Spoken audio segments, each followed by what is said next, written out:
The Shadow Over Innsmouth by H.P. Lovecraft. Chapter 1. During the winter of 1927, officials of the federal government made a strange and secret investigation of certain conditions in the ancient Massachusetts seaport of Innsmouth. The public first learned of it in February, when a vast series of raids and arrests occurred, followed by the deliberate burning and dynamiting, under suitable precautions, of an enormous number of crumbling, worm-eaten and supposedly empty houses along the abandoned waterfront. Uninquiring souls let this occurrence pass as one of the major clashes in a spasmodic war on liquor. Keener news followers, however, wondered at the prodigious number of arrests, the abnormally large force of men used in making them, and the secrecy surrounding the disposal of the prisoners. No trials or even definite charges were reported, nor were any of the captives seen thereafter in the regular jails of the nation. There were vague statements about disease and concentration camps, and later about dispersal in various naval and military prisons, but nothing positive ever developed. Innsmouth itself was left almost depopulated, and is even now only beginning to show signs of a sluggishly revived existence. Complaints from many liberal organizations were met with long confidential discussions, and representatives were taken on trips to certain camps and prisons. As a result, these societies became surprisingly passive and reticent. Newspaper men were harder to manage, but seemed largely to cooperate with the government in the end. Only one paper, a tabloid always discounted because of its wild policy, mentioned the deep-diving submarine that discharged torpedoes downward in the marine abyss just beyond Devil Reef. That item, gathered by chance in a haunt of sailors, seemed indeed rather far-fetched, since the low black reef lies a full mile and a half out from Innsmouth harbour. People around the country and in the nearby towns muttered a great deal among themselves, but said very little to the outer world. They had talked about dying and half-deserted Innsmouth for nearly a century, and nothing new could be wilder or more hideous than what they had whispered and hinted years before. Many things had taught them secretiveness, and there was now no need to exert pressure on them. Besides, they really knew very little, for wide salt marshes, desolate and unpeopled, keep neighbours off from Innsmouth on the landward side. But at last, I am going to defy the ban on speech about this thing. Results, I am certain, are so thorough that no public harm save a shock of repulsion could ever accrue from a hinting of what was found by those horrified raiders at Innsmouth. Besides, what was found might possibly have more than one explanation. I do not know just how much of the whole tale has been told even to me, and I have many reasons for not wishing to probe deeper. For my contact with this affair has been closer than that of any other layman, and I have carried away impressions which are yet to drive me to drastic measures. It was I who fled frantically out of Innsmouth in the early morning hours of July 16th, 1927, and whose frightened appeals for government inquiry and action brought on the whole reported episode. I was willing enough to stay mute while the affair was fresh and uncertain. But now that it is an old story, with public interest and curiosity gone, I have an odd craving to whisper about those few frightful hours in that ill-rumoured and evilly shadowed seaport of death and blasphemous abnormality. The mere telling helps me to restore confidence in my own faculties, to reassure myself that I was not simply the first to succumb to a contagious nightmare hallucination. It helps me, too, in making up my mind regarding a certain terrible step which lies ahead of me. I never heard of Innsmouth till the day before I saw it for the first and so far last time. I was celebrating my coming of age by a tour of New England, sightseeing, antiquarian and genealogical, and had planned to go directly from ancient Newburyport to Arkham, whence my mother's family was derived. I had no car, but was travelling by train, trolley and motor coach, always seeking the cheapest possible route. In Newburyport, they told me that the steam train was the thing to take to Arkham, and it was only at the station ticket office when I demurred at the high fare that I learned about Innsmouth. The stout, shrewd-faced agent, whose speech showed him to be no local man, seemed sympathetic toward my efforts at economy, and made a suggestion that none of my other informants had offered. "You could take that old bus, I suppose," he said with a certain hesitation. "But it ain't thought much of hereabouts. It goes through Innsmouth, you may have heard about that, and so the people don't like it. Run by an Innsmouth fellow, Joe Sargent, but never gets any custom from here or Arkham either, I guess. Wonder it keeps running at all. I suppose it's cheap enough, but I never see more'n 2 or 3 people in it. Nobody but those Innsmouth folks. Leaves the square, front of Hammond's drugstore, at 10 a.m. and 7 p.m. unless they've changed lately. Looks like a terrible rattletrap. I've never been on it." That was the first I ever heard of Shadowed Innsmouth. Any reference to a town not shown on common maps or listed in recent guidebooks would have interested me, and the agent's odd manner of allusion roused something like real curiosity. A town able to inspire such dislike in its neighbours, I thought, must be at least rather unusual and worthy of a tourist's attention. If it came before Arkham, I would stop off there, and so I asked the agent to tell me something about it. He was very deliberate, and spoke with an air of feeling slightly superior to what he said. "Innsmouth? Well, it's a queer kind of a town down at the mouth of the Manugze. Used to be almost a city, quite a port before the War of 1812, but all gone to pieces in the last 100 years or so. No railroad now. B&M never went through, and the branch line from Rowley was given up years ago. More empty houses than there are people, I guess, and no business to speak of except fishing and lobstering. Everybody trades mostly here, or in Arkham or Ipswich. Once they had quite a few mills, but nothing's left now except one gold refinery running on the leanest kind of part-time. That refinery, though, used to be a big thing, and Old Man Marsh, who owns it, must be richer'n Croesus. Queer old duck, though, and sticks mighty close in his home. He's supposed to have developed some skin disease or deformity late in life that makes him keep out of sight. Grandson of Captain Obed Marsh, who founded the business. His mother seems to have been some kind of foreigner, they say a South Sea Islander, so everybody raised Cain when he married an Ipswich girl 50 years ago. They always do that about Innsmouth people, and folks here and hereabouts always try to cover up any Innsmouth blood they have in them. But Marsh's children and grandchildren look just like anyone else so far as I can see. I've had 'em pointed out to me here, though come to think of it, the elder children don't seem to be around lately. Never saw the old man. And why is everybody so down on Innsmouth? Well, young fellow, you mustn't take too much stock in what people around here say. They're hard to get started, but once they do get started, they never let up. They've been telling things about Innsmouth, whispering 'em mostly, for the last 100 years, I guess. And I gather they're more scared than anything else. Some of the stories would make you laugh, about old Captain Marsh driving bargains with the devil and bringing imps out of hell to live in Innsmouth, or about some kind of devil worship and awful sacrifices in some place near the wharves that people stumbled on around 1845 or thereabouts. But I come from Panton, Vermont, and that kind of story don't go down with me. You ought to hear, though, what some of the old-timers tell about the Black Reef off the coast.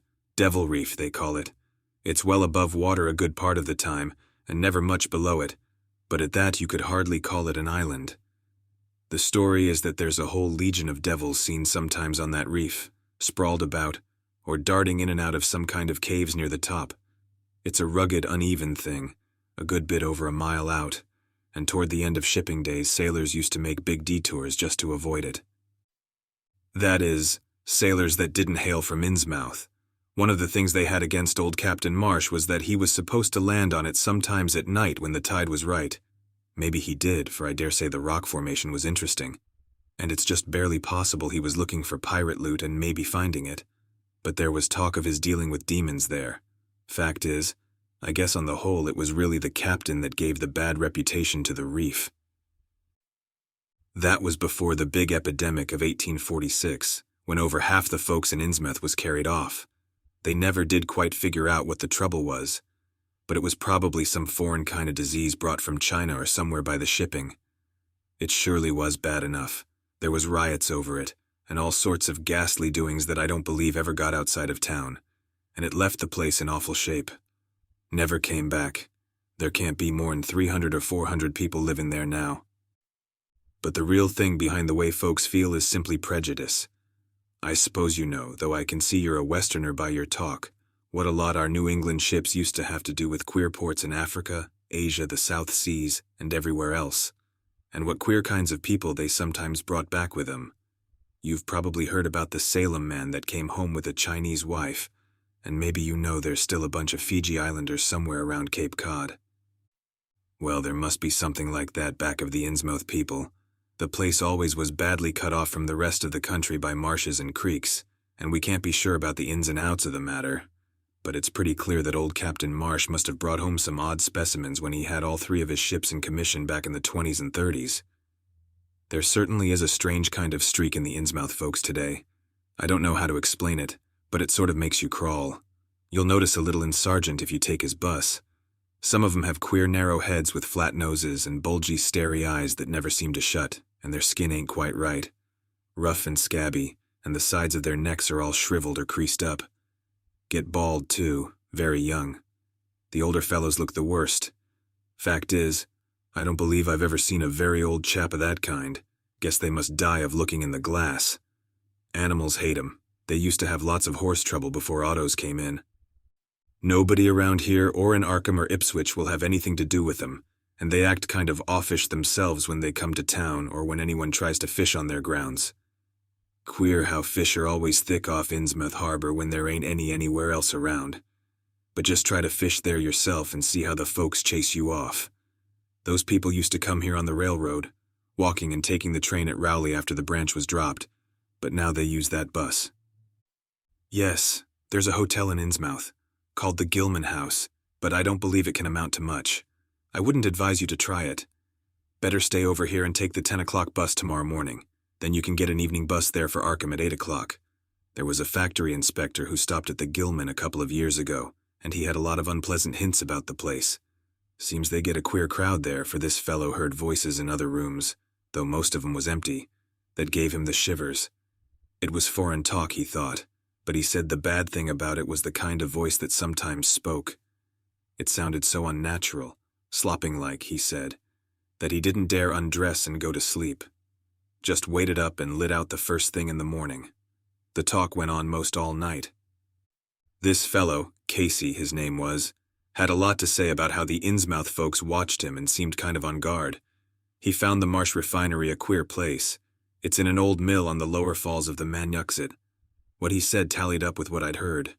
Books in bad shape and no clear account of any kind of dealings. You know, it's always been a kind of mystery where the Marshes get the gold they refine. They've never seemed to do much buying in that line, but years ago they shipped out an enormous lot of ingots. Used to be talk of a queer foreign kind of jewelry that the sailors and refinery men sometimes sold on the sly, or that was seen once or twice on some of the Marsh women folks. People allowed maybe old Captain Obed traded for it in some heathen port, especially since he was always ordering stacks of glass beads and trinkets such as seafaring men used to get for native trade. Others thought and still think he'd found an old pirate cache out on Devil Reef. But here's a funny thing. The old captain's been dead these 60 years, and there ain't been a good-sized ship out of the place since the Civil War. But just the same, the Marshes still keep on buying a few of those native trade things, mostly glass and rubber gewgaws, they tell me. Maybe the Innsmouth folks like 'em to look at themselves. That plague of 46 must have taken off the best blood in the place. Anyway, they're a doubtful lot now, and the Marshes and the other rich folks are as bad as any. As I told you, there probably ain't more than 400 people in the whole town in spite of all the streets they say there are. I guess they're what they call white trash down south, lawless and sly and full of secret doings. They get a lot of fish and lobsters and do exporting by truck. Queer how the fish swarm right there and nowhere else. Nobody can ever keep track of these people, and state school officials and census men have a devil of a time. You can bet that prying strangers ain't welcome around Innsmouth. I've heard personally of more than one business or government man that's disappeared there, and there's loose talk of one who went crazy and is out at Danvers now. They must have fixed up some awful scare for that fellow. That's why I wouldn't go at night if I was you. I've never been there and have no wish to go, but I guess a daytime trip couldn't hurt you, even though the people hereabouts will advise you not to make it. If you're just sightseeing and looking for old-time stuff, Innsmouth ought to be quite a place for you. And so I spent part of that evening at the Newburyport Public Library looking up data about Innsmouth. When I had tried to question the natives in the shops, the lunchroom, the garages, and the fire station, I had found them even harder to get started than the ticket agent had predicted, and realized that I could not spare the time to overcome their first instinctive reticences. They had a kind of obscure suspiciousness, as if there was something amiss with anyone too much interested in Innsmouth. At the YMCA, where I was stopping, the clerk merely discouraged my going to such a dismal, decadent place, and the people at the library showed much the same attitude. Clearly, in the eyes of the educated, Innsmouth was merely an exaggerated case of civic degeneration. The Essex County histories on the library shelves had very little to say, except that the town was founded in 1643, noted for shipbuilding before the Revolution, a seat of great marine prosperity in the early 19th century, and later a minor factory centre using the Manuxay as power.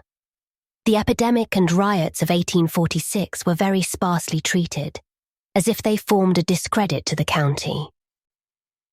References to decline were few, though the significance of the later record was unmistakable. After the Civil War, all industrial life was confined to the Marsh Refining Company, and the marketing of gold ingots formed the only remaining bit of major commerce aside from the eternal fishing. That fishing paid less and less as the price of the commodity fell and large-scale corporations offered competition, but there was never a dearth of fish around Innsmouth harbour. Foreigners seldom settled there, and there was some discreetly veiled evidence that a number of Poles and Portuguese who had tried it had been scattered in a peculiarly drastic fashion.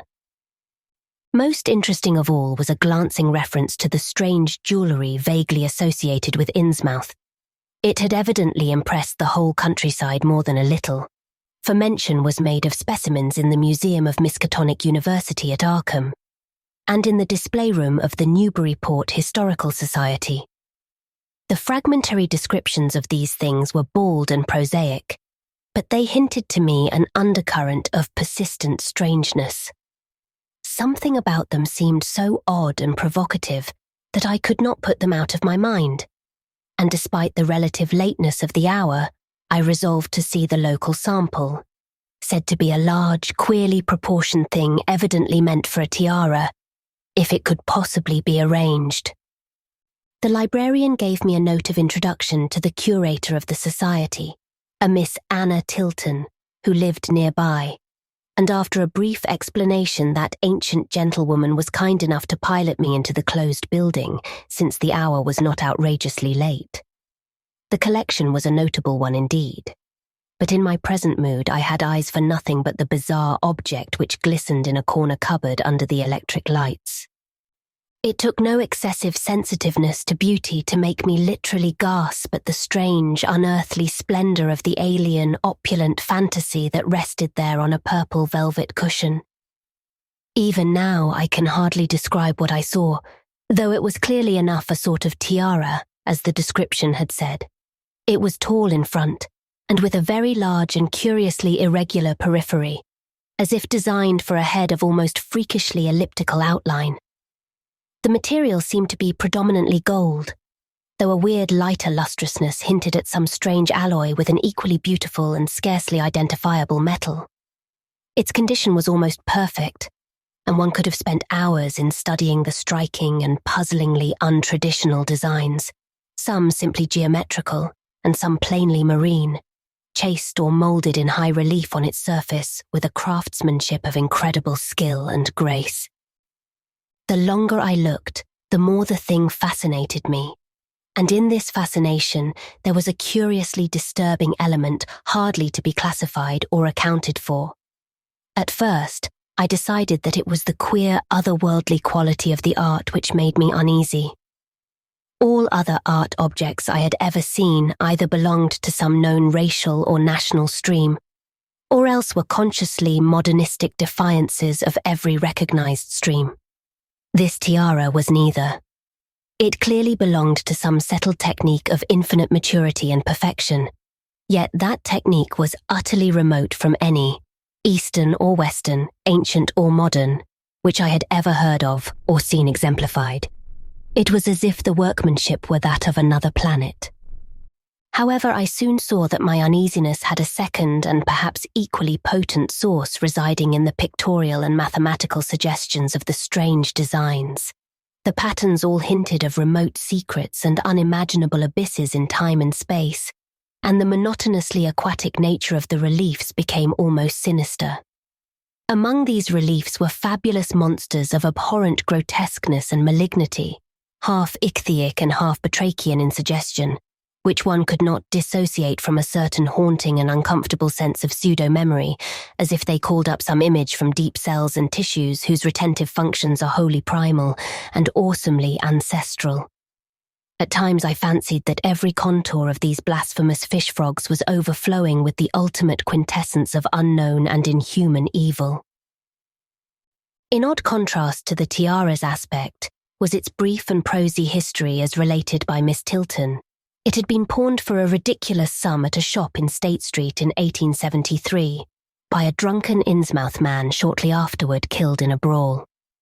The society had acquired it directly from the pawnbroker, at once giving it a display worthy of its quality. It was labelled as of probable East Indian or Indo-Chinese provenance, though the attribution was frankly tentative. Miss Tilton, comparing all possible hypotheses regarding its origin and its presence in New England, was inclined to believe that it formed part of some exotic pirate horde discovered by old Captain Obed Marsh. This view was surely not weakened by the insistent offers of purchase at a high price, which the Marshes began to make as soon as they knew of its presence, and which they repeated to this day despite the Society's unvarying determination not to sell. As the good lady showed me out of the building, she made it clear that the pirate theory of the Marsh fortune was a popular one among the intelligent people of the region. Her own attitude toward Shadow Innsmouth, which she had never seen, was one of disgust at a community slipping far down the cultural scale, and she assured me that the rumours of devil worship were partly justified by a peculiar secret cult which had gained force there and engulfed all the Orthodox churches.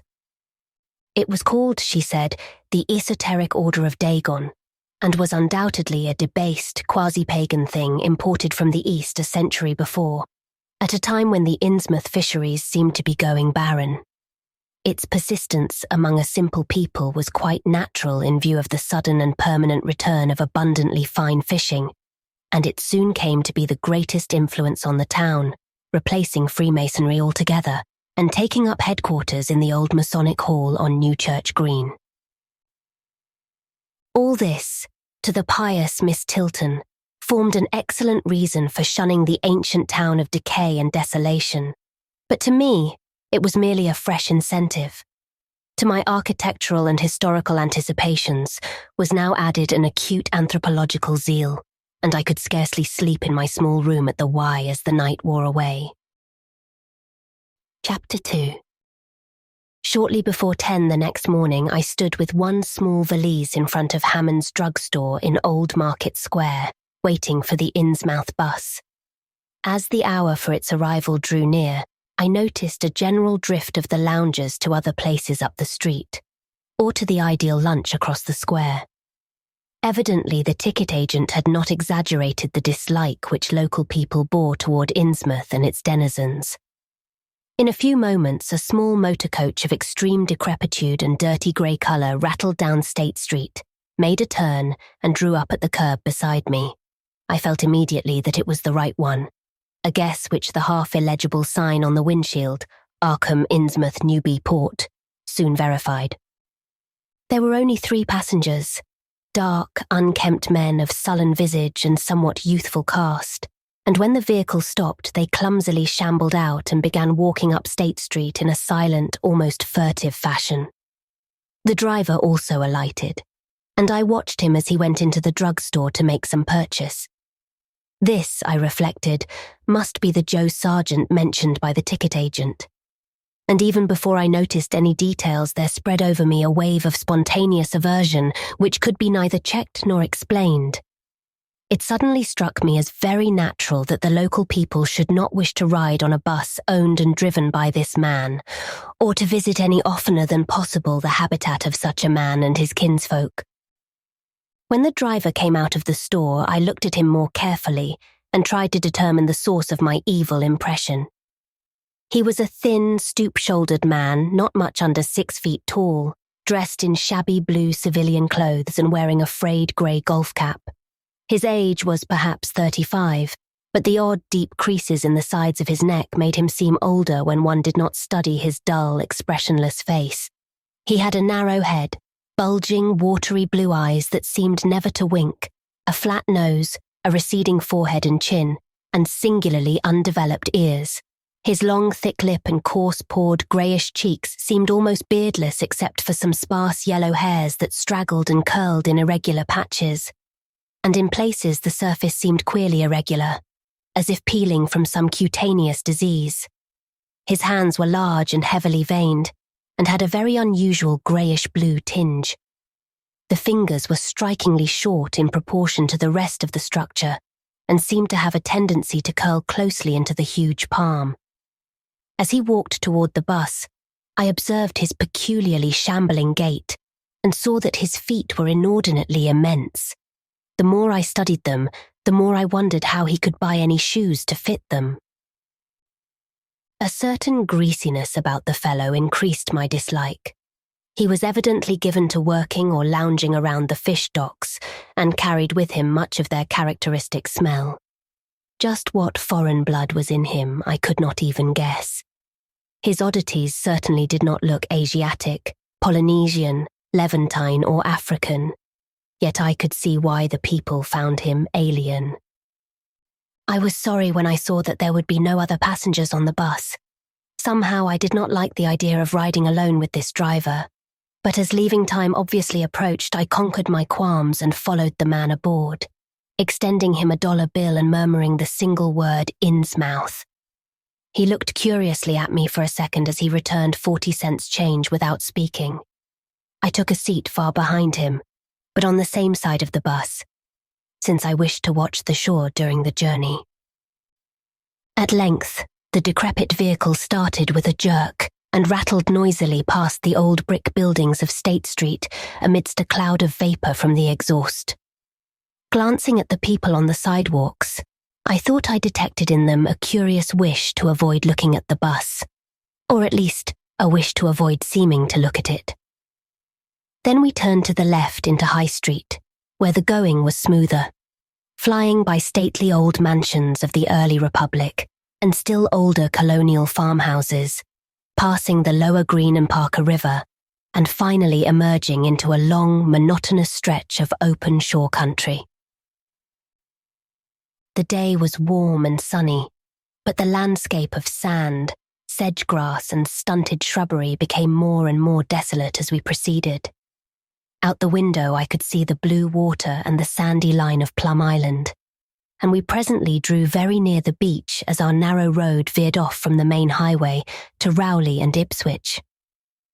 There were no visible houses, and I could tell by the state of the road that traffic was very light hereabouts. The small, weather-worn telephone poles carried only 2 wires. Now and then we crossed crude wooden bridges over tidal creeks that wound far inland and promoted the general isolation of the region. Once in a while I noticed dead stumps and crumbling foundation walls above the drifting sand, and recalled the old tradition quoted in one of the histories I had read, that this was once a fertile and thickly settled countryside. The change, it was said, came simultaneously with the Innsmouth epidemic of 1846, and was thought by simple folk to have a dark connection with hidden forces of evil. Actually, it was caused by the unwise cutting of woodlands near the shore, which robbed the soil of its best protection and opened the way for waves of wind-blown sand. At last we lost sight of Plum Island and saw the vast expanse of the open Atlantic on our left. Our narrow course began to climb steeply, and I felt a singular sense of disquiet in looking at the lonely crest ahead where the rutted roadway met the sky. It was as if the bus were about to keep on in its ascent, leaving the sane earth altogether and merging with the unknown arcana of upper air and cryptical sky. The smell of the sea took on ominous implications, and the silent driver's bent, rigid back and narrow head became more and more hateful. As I looked at him, I saw that the back of his head was almost as hairless as his face, having only a few straggling yellow strands upon a grey scabrous surface. Then we reached the crest and beheld the outspread valley beyond, where the Manukset joins the sea just north of the long line of cliffs that culminate in Kingsport Head and veer off toward Cape Ann. On the far misty horizon, I could just make out the dizzy profile of the head, topped by the queer ancient house of which so many legends are told. But for the moment, all my attention was captured by the nearer panorama just below me. I had, I realized, come face to face with rumour-shadowed Innsmouth.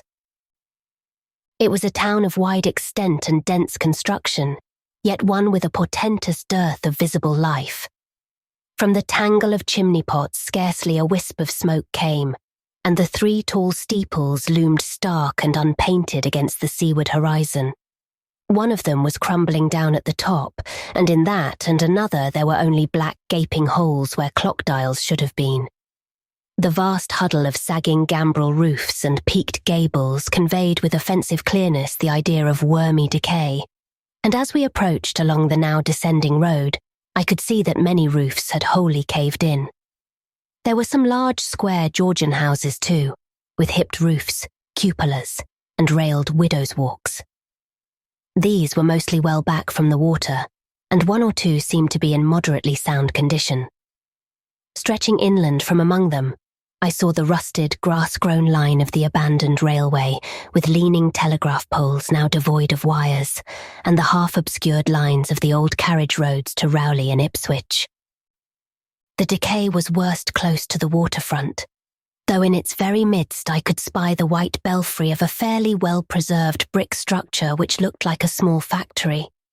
The harbour, long clogged with sand, was enclosed by an ancient stone breakwater, on which I could begin to discern the minute forms of a few seated fishermen, and at whose end were what looked like the foundations of a bygone lighthouse. A sandy tongue had formed inside this barrier, and upon it I saw a few decrepit cabins, moored dories, and scattered lobster pots.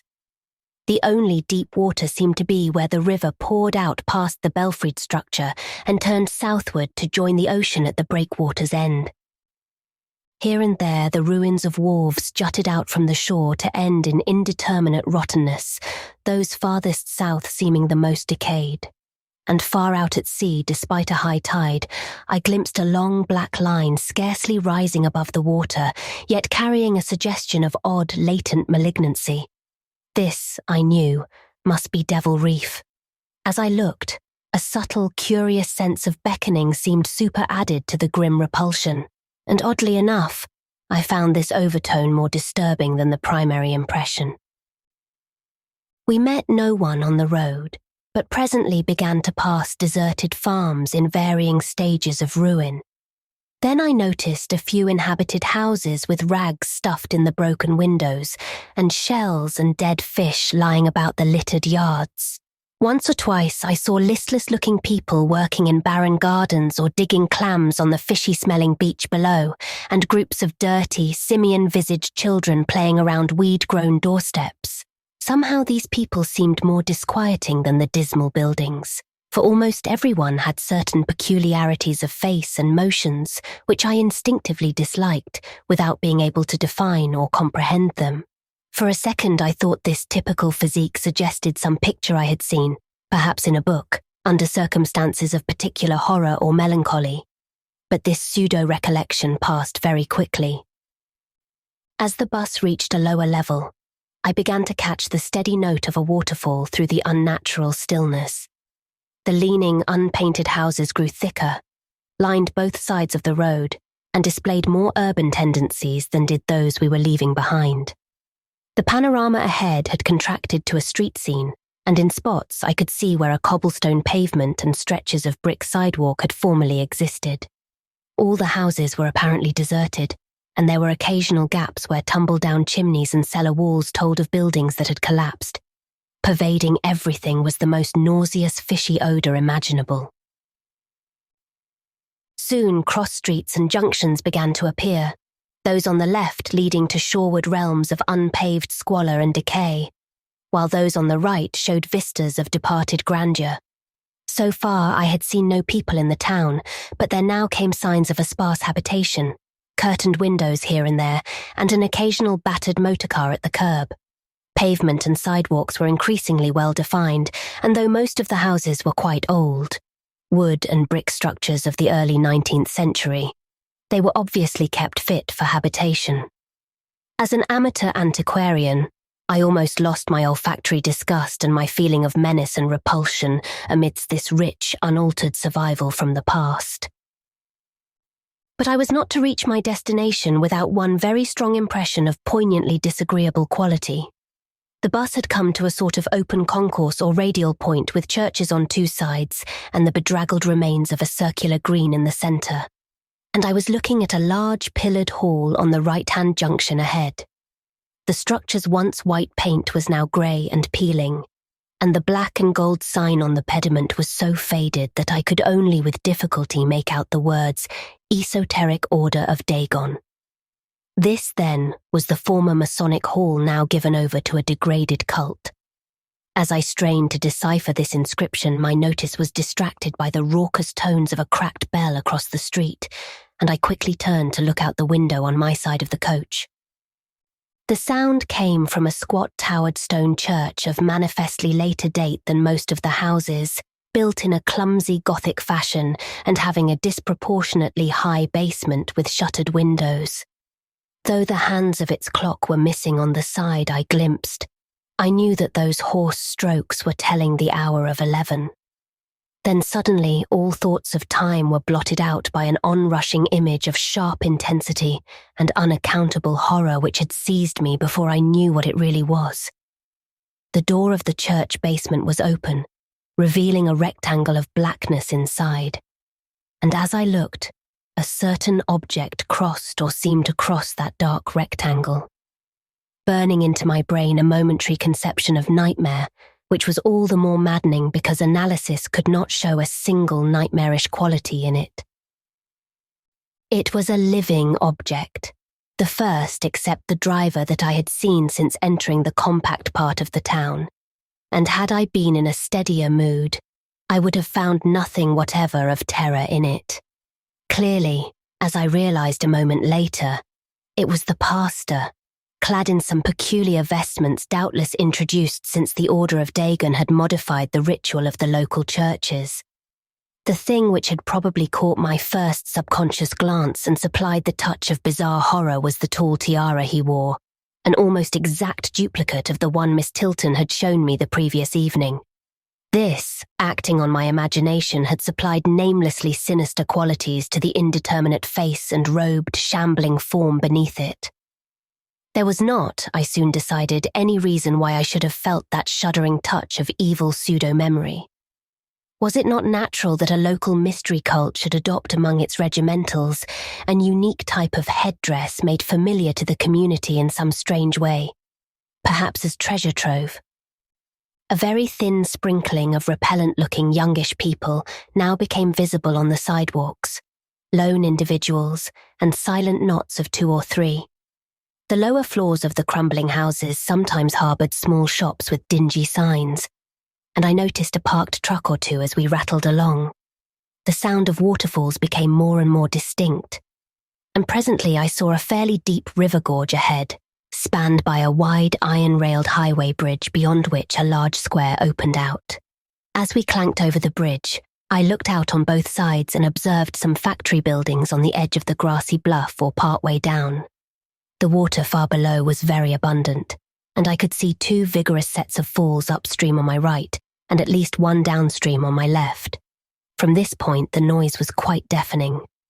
Then we rolled into the large semicircular square across the river and drew up on the right-hand side in front of a tall, cupola-crowned building with remnants of yellow paint and with a half-effaced sign proclaiming it to be the Gilman House. I was glad to get out of that bus and at once proceeded to check my valise in the shabby hotel lobby. There was only one person in sight, an elderly man without what I had come to call the Innsmouth look, and I decided not to ask him any of the questions which bothered me, remembering that odd things had been noticed in this hotel. Instead, I strolled out on the square, from which the bus had already gone, and studied the scene minutely and appraisingly. One side of the cobblestoned open space was the straight line of the river. The other was a semicircle of slant-roofed brick buildings of about the 1800 period, from which several streets radiated away to the southeast, south, and southwest. Lamps were depressingly few and small, all low-powered incandescents, and I was glad that my plans called for departure before dark, even though I knew the moon would be bright. The buildings were all in fair condition, and included perhaps a dozen shops in current operation, of which one was a grocery of the First National chain, others a dismal restaurant, a drugstore, and a wholesale fish dealer's office, and still another, at the eastern extremity of the square near the river, an office of the town's only industry, the Marsh Refining Company. There were perhaps 10 people visible, and 4 or 5 automobiles and motor trucks stood scattered about. I did not need to be told that this was the civic centre of Innsmouth. Eastward, I could catch blue glimpses of the harbour, against which rose the decaying remains of 3 once beautiful Georgian steeples, and toward the shore on the opposite bank of the river, I saw the white belfry surmounting what I took to be the Marsh Refinery. For some reason or other, I chose to make my first inquiries at the chain grocery, whose personnel was not likely to be native to Innsmouth. I found a solitary boy of about 17 in charge, and was pleased to note the brightness and affability which promised cheerful information. He seemed exceptionally eager to talk, and I soon gathered that he did not like the place, its fishy smell, or its furtive people. A word with any outsider was a relief to him. He hailed from Arkham, boarded with a family who came from Ipswich, and went back home whenever he got a moment off. His family did not like him to work in Innsmouth, but the chain had transferred him there, and he did not wish to give up his job. There was, he said, no public library or chamber of commerce in Innsmouth, but I could probably find my way about. The street I had come down was Federal. West of that were the fine old residence streets, Broad, Washington, Lafayette, and Adams, and east of it were the Shorewood slums. It was in these slums, along Main Street, that I would find the old Georgian churches, but they were all long abandoned. It would be well not to make oneself too conspicuous in such neighbourhoods, especially north of the river, since the people were sullen and hostile. Some strangers had even disappeared. Certain spots were almost forbidden territory, as he had learned at considerable cost. One must not, for example, linger much around the Marsh Refinery or around any of the still-used churches, or around the pillared Order of Dagon Hall at Newchurch Green. Those churches were very odd, all violently disavowed by their respective denominations elsewhere, and apparently using the queerest kind of ceremonials and clerical vestments. Their creeds were heterodox and mysterious, involving hints of certain marvellous transformations leading to bodily immortality, of a sort, on this earth. The youth's own pastor, Dr. Wallace of Asbury M.E. Church in Arkham, had gravely urged him not to join any church in Innsmouth. As for the Innsmouth people, the youth hardly knew what to make of them. They were as furtive and seldom seen as animals that live in burrows, and one could hardly imagine how they passed the time apart from their desultory fishing.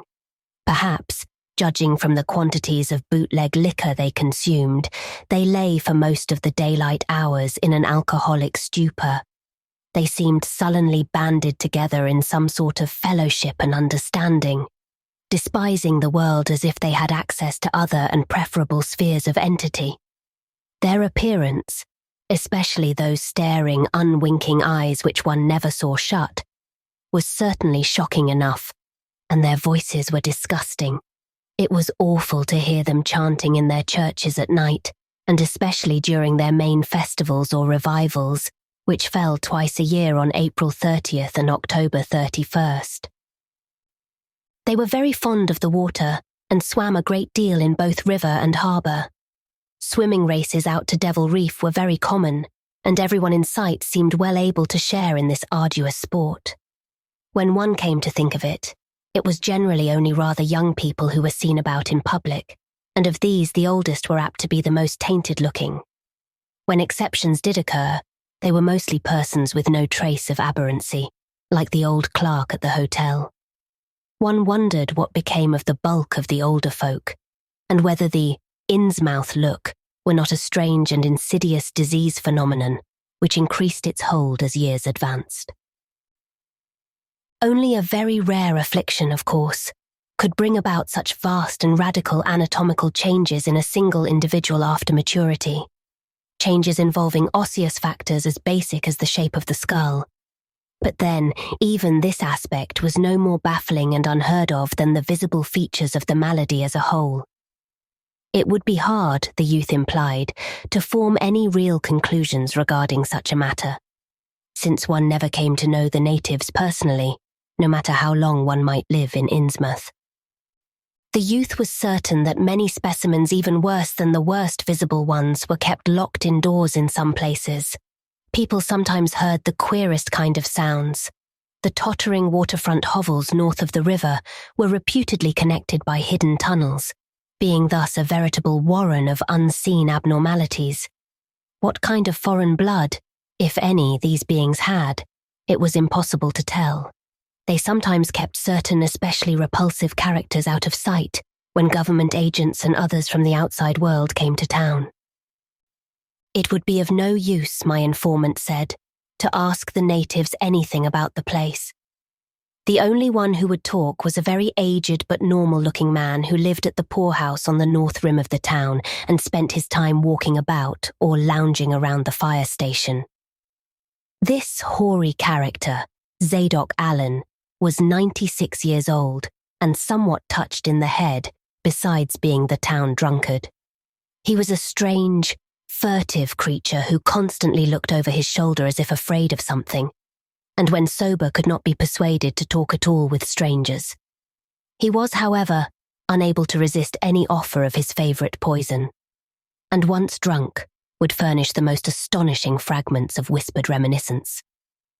After all, though, little useful data could be gained from him, since his stories were all insane, incomplete hints of impossible marvels and horrors which could have no source save in his own disordered fancy. Nobody ever believed him, but the natives did not like him to drink and talk with strangers, and it was not always safe to be seen questioning him. It was probably from him that some of the wildest popular whispers and delusions were derived. Several non-native residents had reported monstrous glimpses from time to time, but between old Zadok's tales and the malformed denizens, it was no wonder such illusions were current. None of the non-natives ever stayed out late at night, there being a widespread impression that it was not wise to do so. Besides, the streets were loathsomely dark. As for business, the abundance of fish was certainly almost uncanny, but the natives were taking less and less advantage of it. Moreover, prices were falling and competition was growing. Of course, the town's real business was the refinery, whose commercial office was on the square only a few doors east of where we stood. Old Man Marsh was never seen, but sometimes went to the works in a closed, curtained car. There were all sorts of rumours about how Marsh had come to look. He had once been a great dandy, and people said he still wore the frock-coated finery of the Edwardian age, curiously adapted to certain deformities. His sons had formerly conducted the office in the square, but latterly they had been keeping out of sight a good deal and leaving the brunt of affairs to the younger generation. The sons and their sisters had come to look very queer, especially the elder ones, and it was said that their health was failing. One of the Marsh daughters was a repellent reptilian-looking woman who wore an excess of weird jewellery clearly of the same exotic tradition as that to which the strange tiara belonged. My informant had noticed it many times and had heard it spoken of as coming from some secret horde, either of pirates or of demons. The clergymen, or priests or whatever they were called nowadays, also wore this kind of ornament as a headdress, but one seldom caught glimpses of them. Other specimens the youth had not seen, though many were rumoured to exist around Innsmouth.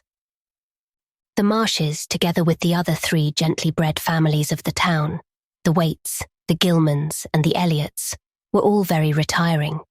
They lived in immense houses along Washington Street, and several were reputed to harbour in concealment certain living kinsfolk whose personal aspect forbade public view, and whose deaths had been reported and recorded. Warning me that many of the street signs were down, the youth drew for my benefit a rough but ample and painstaking sketch map of the town's salient features. After a moment's study, I felt sure that it would be of great help, and pocketed it with profuse thanks.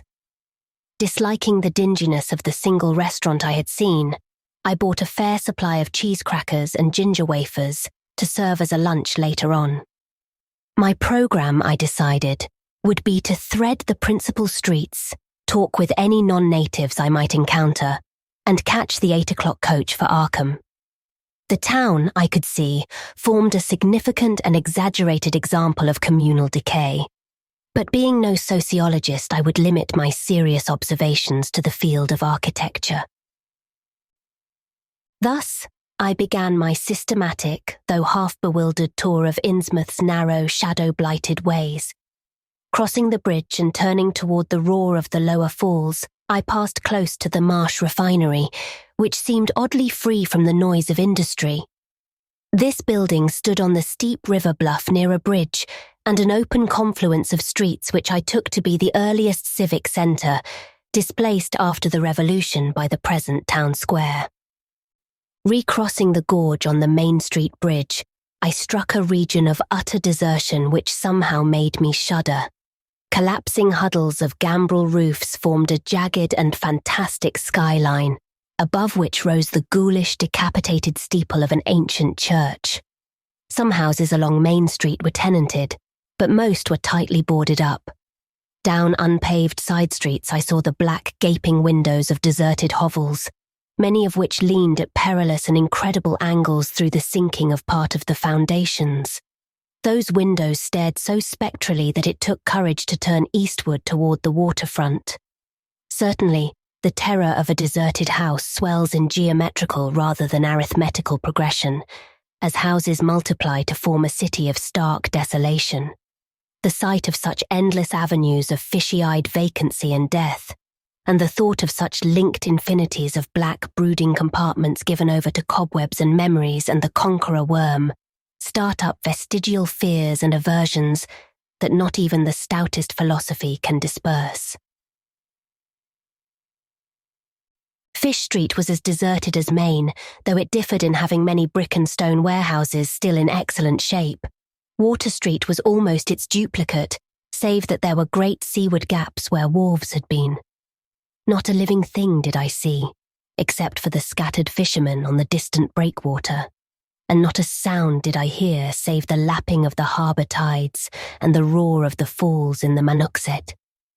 The town was getting more and more on my nerves, and I looked behind me furtively as I picked my way back over the tottering Water Street Bridge.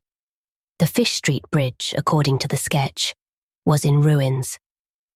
North of the river there were traces of squalid life, active fish-packing houses in Water Street, smoking chimneys and patched roofs here and there, occasional sounds from indeterminate sources, and infrequent shambling forms in the dismal streets and unpaved lanes.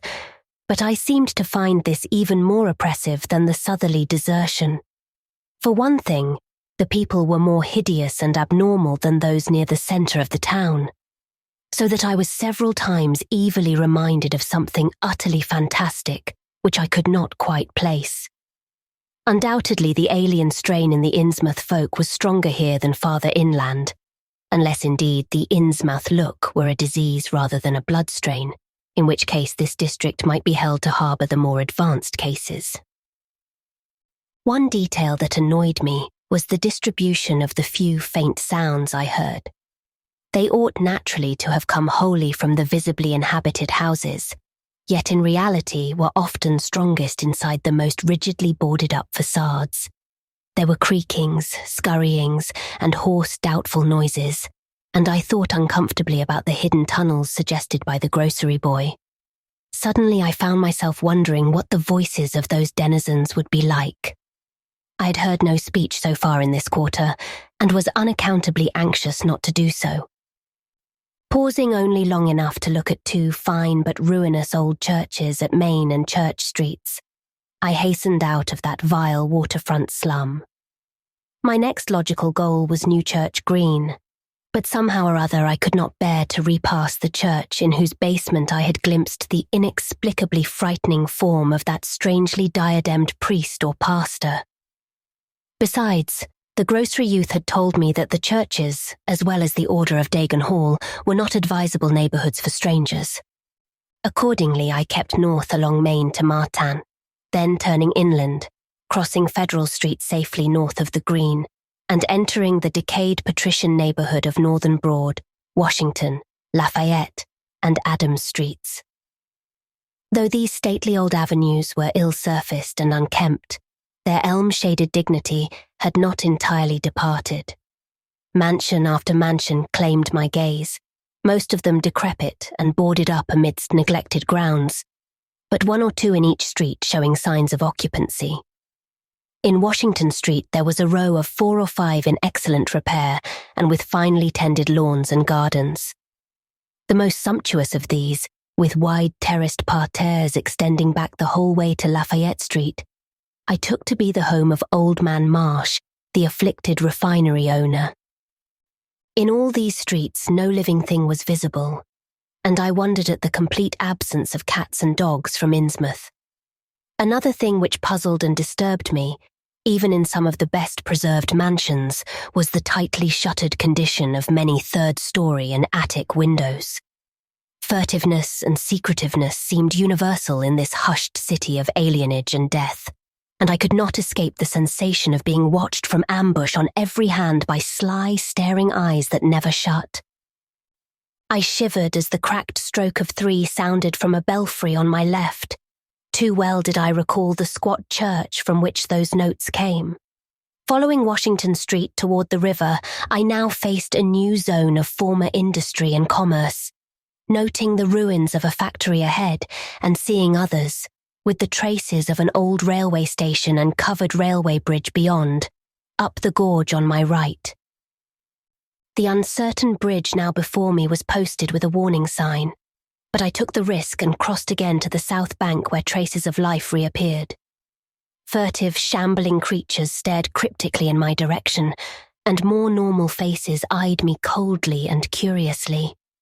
Innsmouth was rapidly becoming intolerable, and I turned down Payne Street toward the square in the hope of getting some vehicle to take me to Arkham before the still distant starting time of that sinister bus.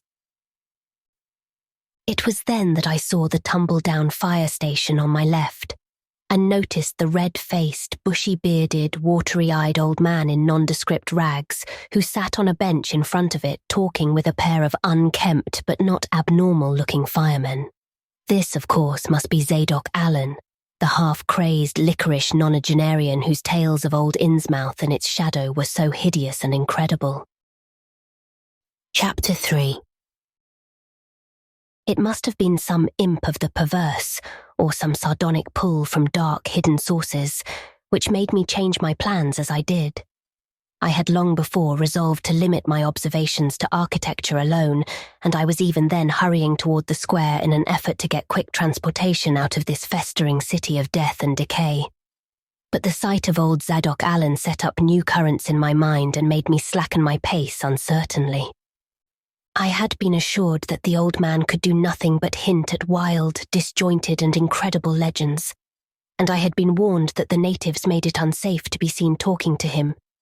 Yet the thought of this aged witness to the town's decay, with memories going back to the early days of ships and factories, was a lure that no amount of reason could make me resist. After all, the strangest and maddest of myths are often merely symbols or allegories based upon truth, and old Zadok must have seen everything which went on around Innsmouth for the last 90 years. Curiosity flared up beyond sense and caution, and in my youthful egotism I fancied I might be able to sift a nucleus of real history from the confused, extravagant outpouring I would probably extract with the aid of raw whiskey. I knew that I could not accost him then and there, for the fireman would surely notice and object. Instead, I reflected, I would prepare by getting some bootleg liquor at a place where the grocery boy had told me it was plentiful. Then I would loaf near the fire station in apparent casualness, and fall in with old Zadok after he had started on one of his frequent rambles. The youth said that he was very restless, seldom sitting around the station for more than an hour or two at a time. A quart bottle of whiskey was easily, though not cheaply, obtained in the rear of a dingy variety store just off the square in Elliott Street. The dirty-looking fellow who waited on me had a touch of the staring Innsmouth look, but was quite civil in his way, being perhaps used to the custom of such convivial strangers, truckmen, gold buyers and the like, as were occasionally in town. Re-entering the square, I saw that luck was with me, for, shuffling out of Payne Street around the corner of the Gilman house, I glimpsed nothing less than the tall, lean, tattered form of old Zadok Allen himself. In accordance with my plan, I attracted his attention by brandishing my newly purchased bottle, and soon realized that he had begun to shuffle wistfully after me as I turned into Waite Street on my way to the most deserted region I could think of. I was steering my course by the map the grocery boy had prepared, and was aiming for the wholly abandoned stretch of southern waterfront which I had previously visited. The only people in sight there had been the fishermen on the distant breakwater, and by going a few squares south, I could get beyond the range of these, finding a pair of seats on some abandoned wharf, and being free to question old Zadok unobserved for an indefinite time. Before I reached Main Street, I could hear a faint and wheezy, "Hey, mister," behind me, and I presently allowed the old man to catch up and take copious pulls from the quart bottle. I began putting out feelers as we walked along to Water Street and turned southward amidst the omnipresent desolation and crazily tilted ruins, but found that the aged tongue did not loosen as quickly as I had expected. At length I saw a grass-grown opening toward the sea between crumbling brick walls, with the weedy length of an earth and masonry wharf projecting beyond.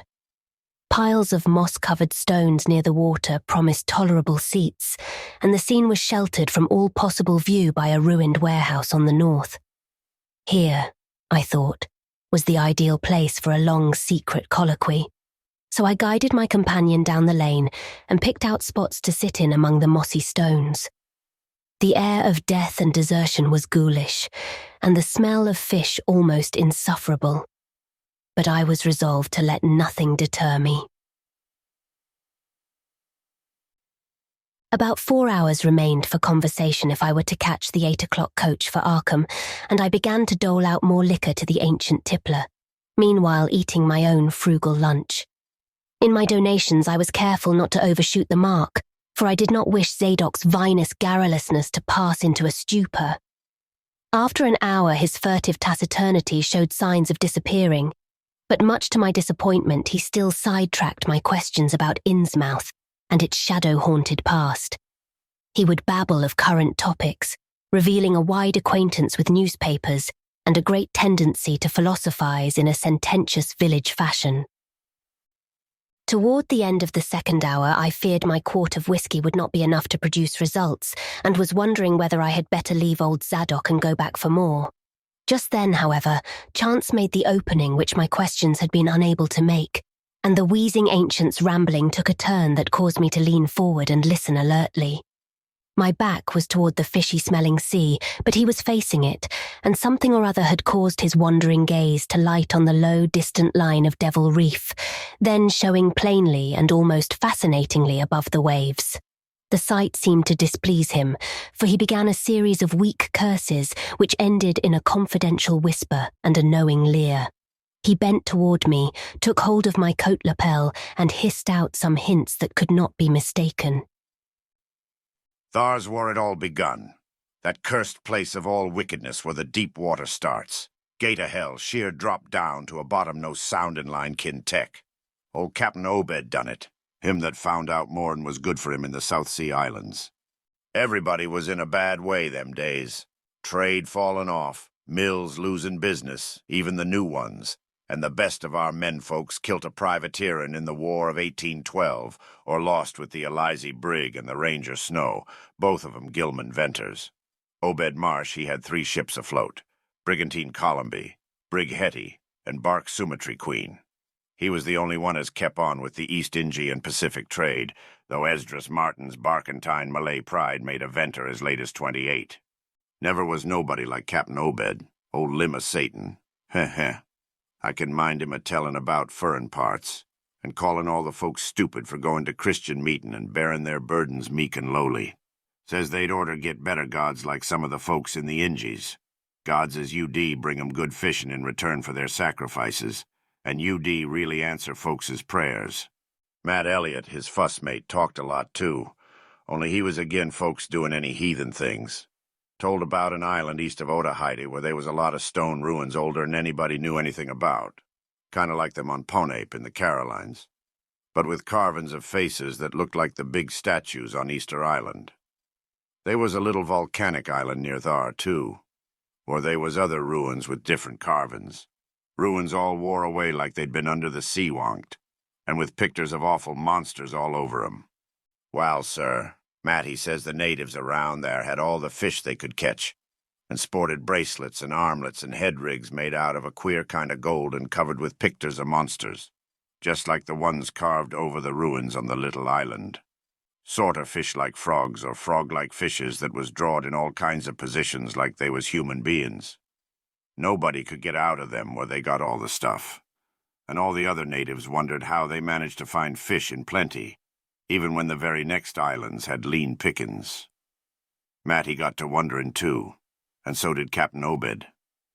Obed, he notices, besides, that lots of the handsome young folks UD drop out of sight for good from year to year, and that they want many old folks around. Also, he thinks some of the folks looks derned queer even for Kanakis. It took Obed to get the truth out of them heathen. I don't know how he done it, but he begun by trading for the gold-like things they wore. Asked 'em where they come from, and ef they could get more, and finally wormed the story out of the old chief. Wallachia, they called him. Nobody but Obed UD ever believed the old yeller devil, but the Captain Cud read folks like they was books. Heh, heh. Nobody never believes me now when I tell 'em, and I don't suppose you will, young feller. Though come to look at ye, ye have kind of got them sharp reading eyes like Obed had.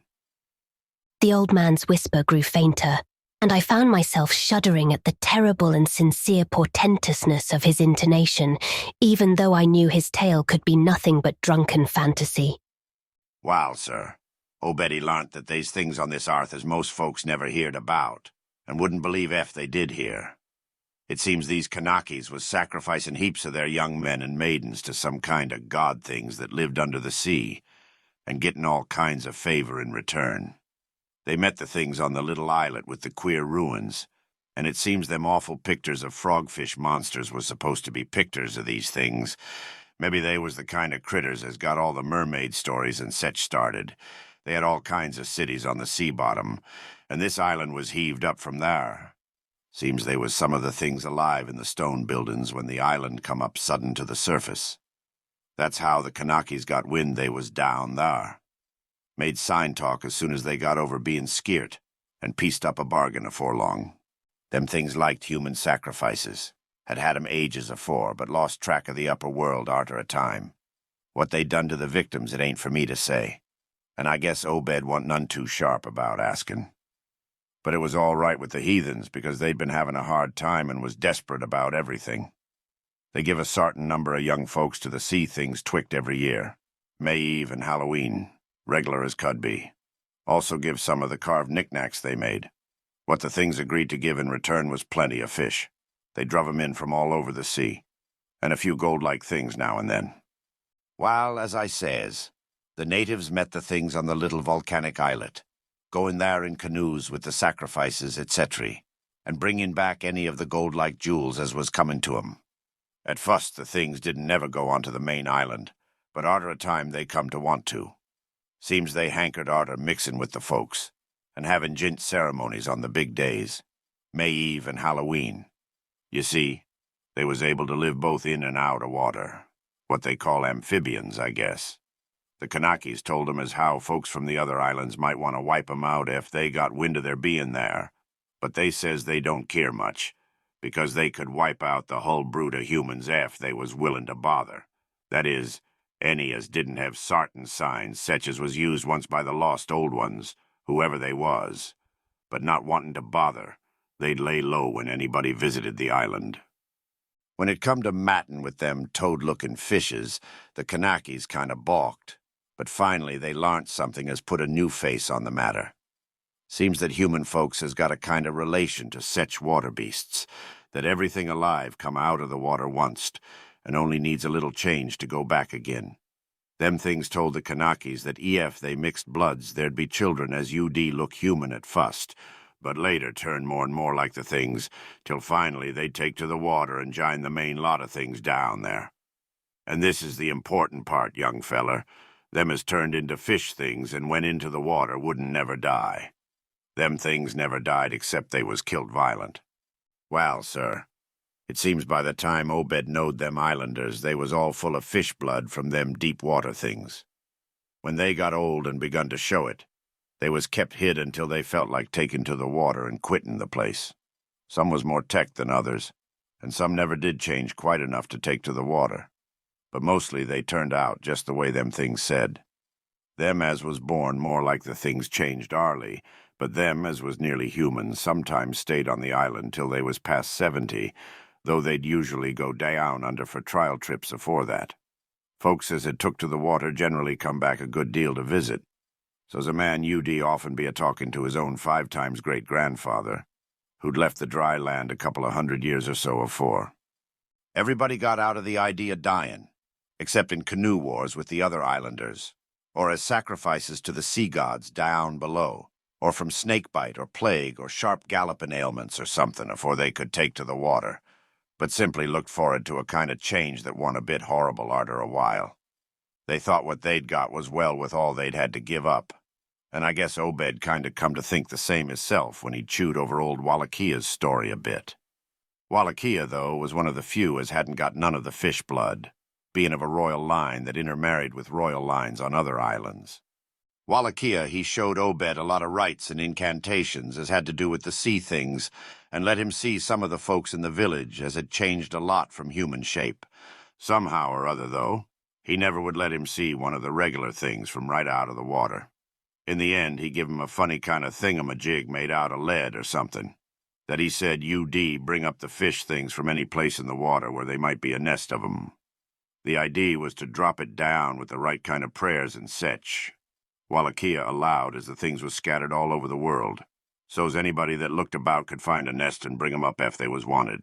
Matt, he didn't like this business at all, and wanted Obed Shud keep away from the island. But the captain was sharp for gain, and found he could get them gold-like things so cheap it UD pay him to make a specialty of 'em. Things went on that way for years, and Obed got enough of that gold-like stuff to make him start the refinery in Waite's old run-down fullin' mill. He didn't sell the pieces like they was, for folks UD be all the time asking questions. All the same, his crews UD get a piece and dispose of it now and then, even though they was swore to keep quiet, and he let his women folks wear some of the pieces as was more human-like than most. Well, come about 38, when I was 7-year-old, Obed he found the island people all wiped out between voyages. Seems the other islanders had got wind of what was going on, and had took matters into their own hands. Suppose they must ha' had, arter all, them old magic signs, as the sea things says was the only things they was afeard of. No tellin' what any of them Kanakis will chance to get a holt of when the sea bottom throws up some island with ruins older'n the deluge. Pious cusses these was. They didn't leave nothin' standin' on either the main island or the little volcanic islet, except what parts of the ruins was too big to knock down. In some places they was little stones strewed about, like charms, with somethin' on 'em like what you call a symbol nowadays. Probably them was the old ones' signs.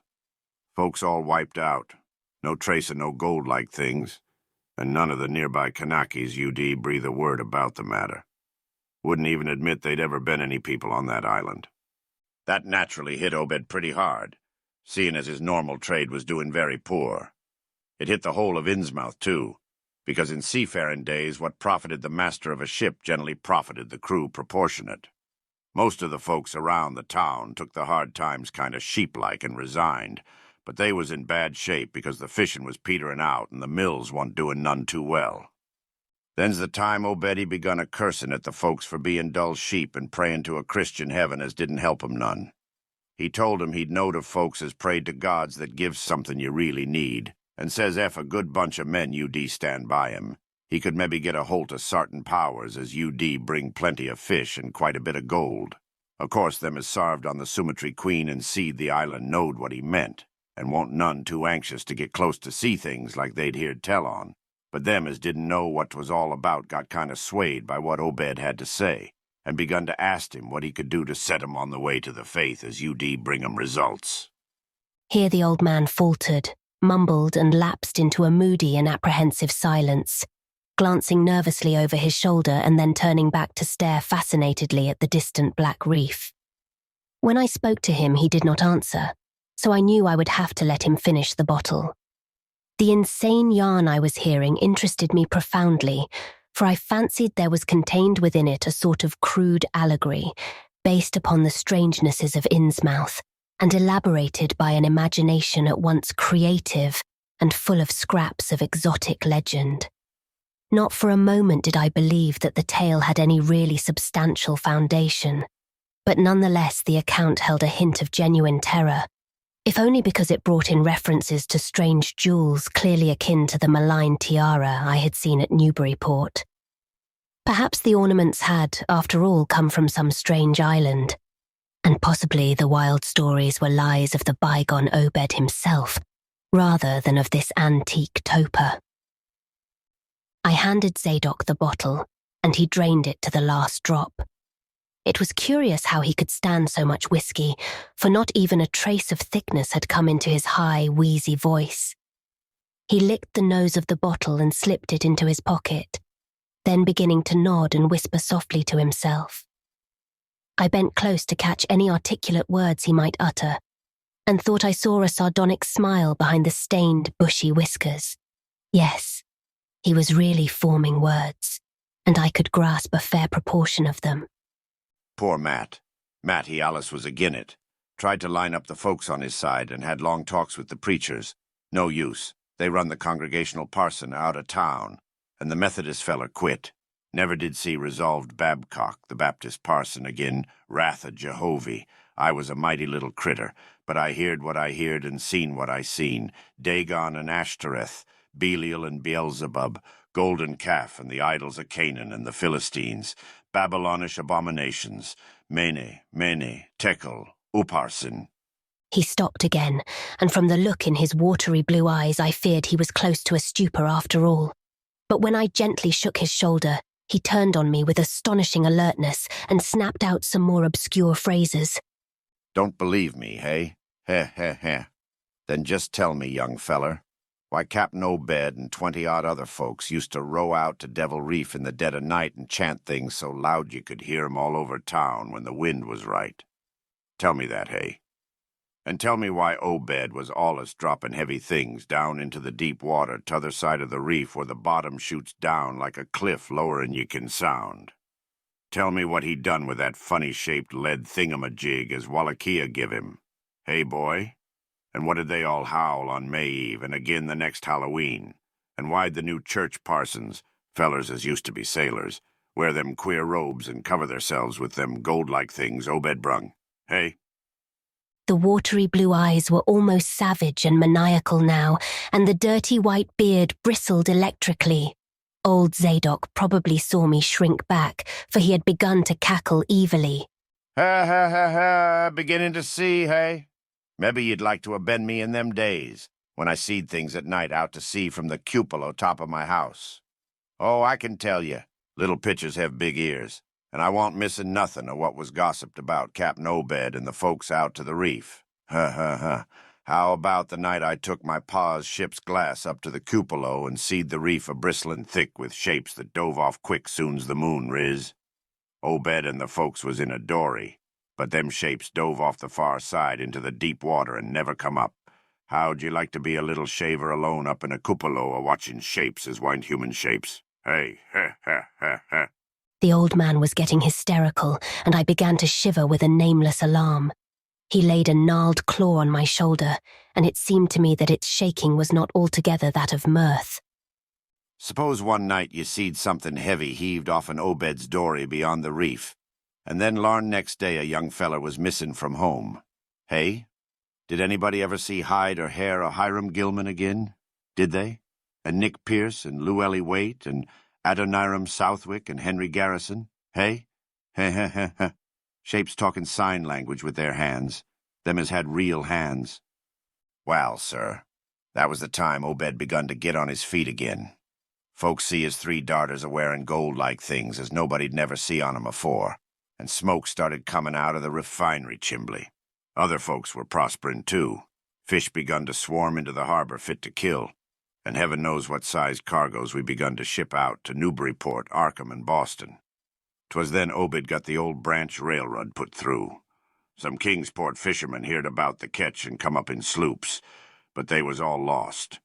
Nobody never see 'em again, and just then our folks organized the Esoteric Order of Dagon, and bought Masonic Hall off in Calvary Commandery for it.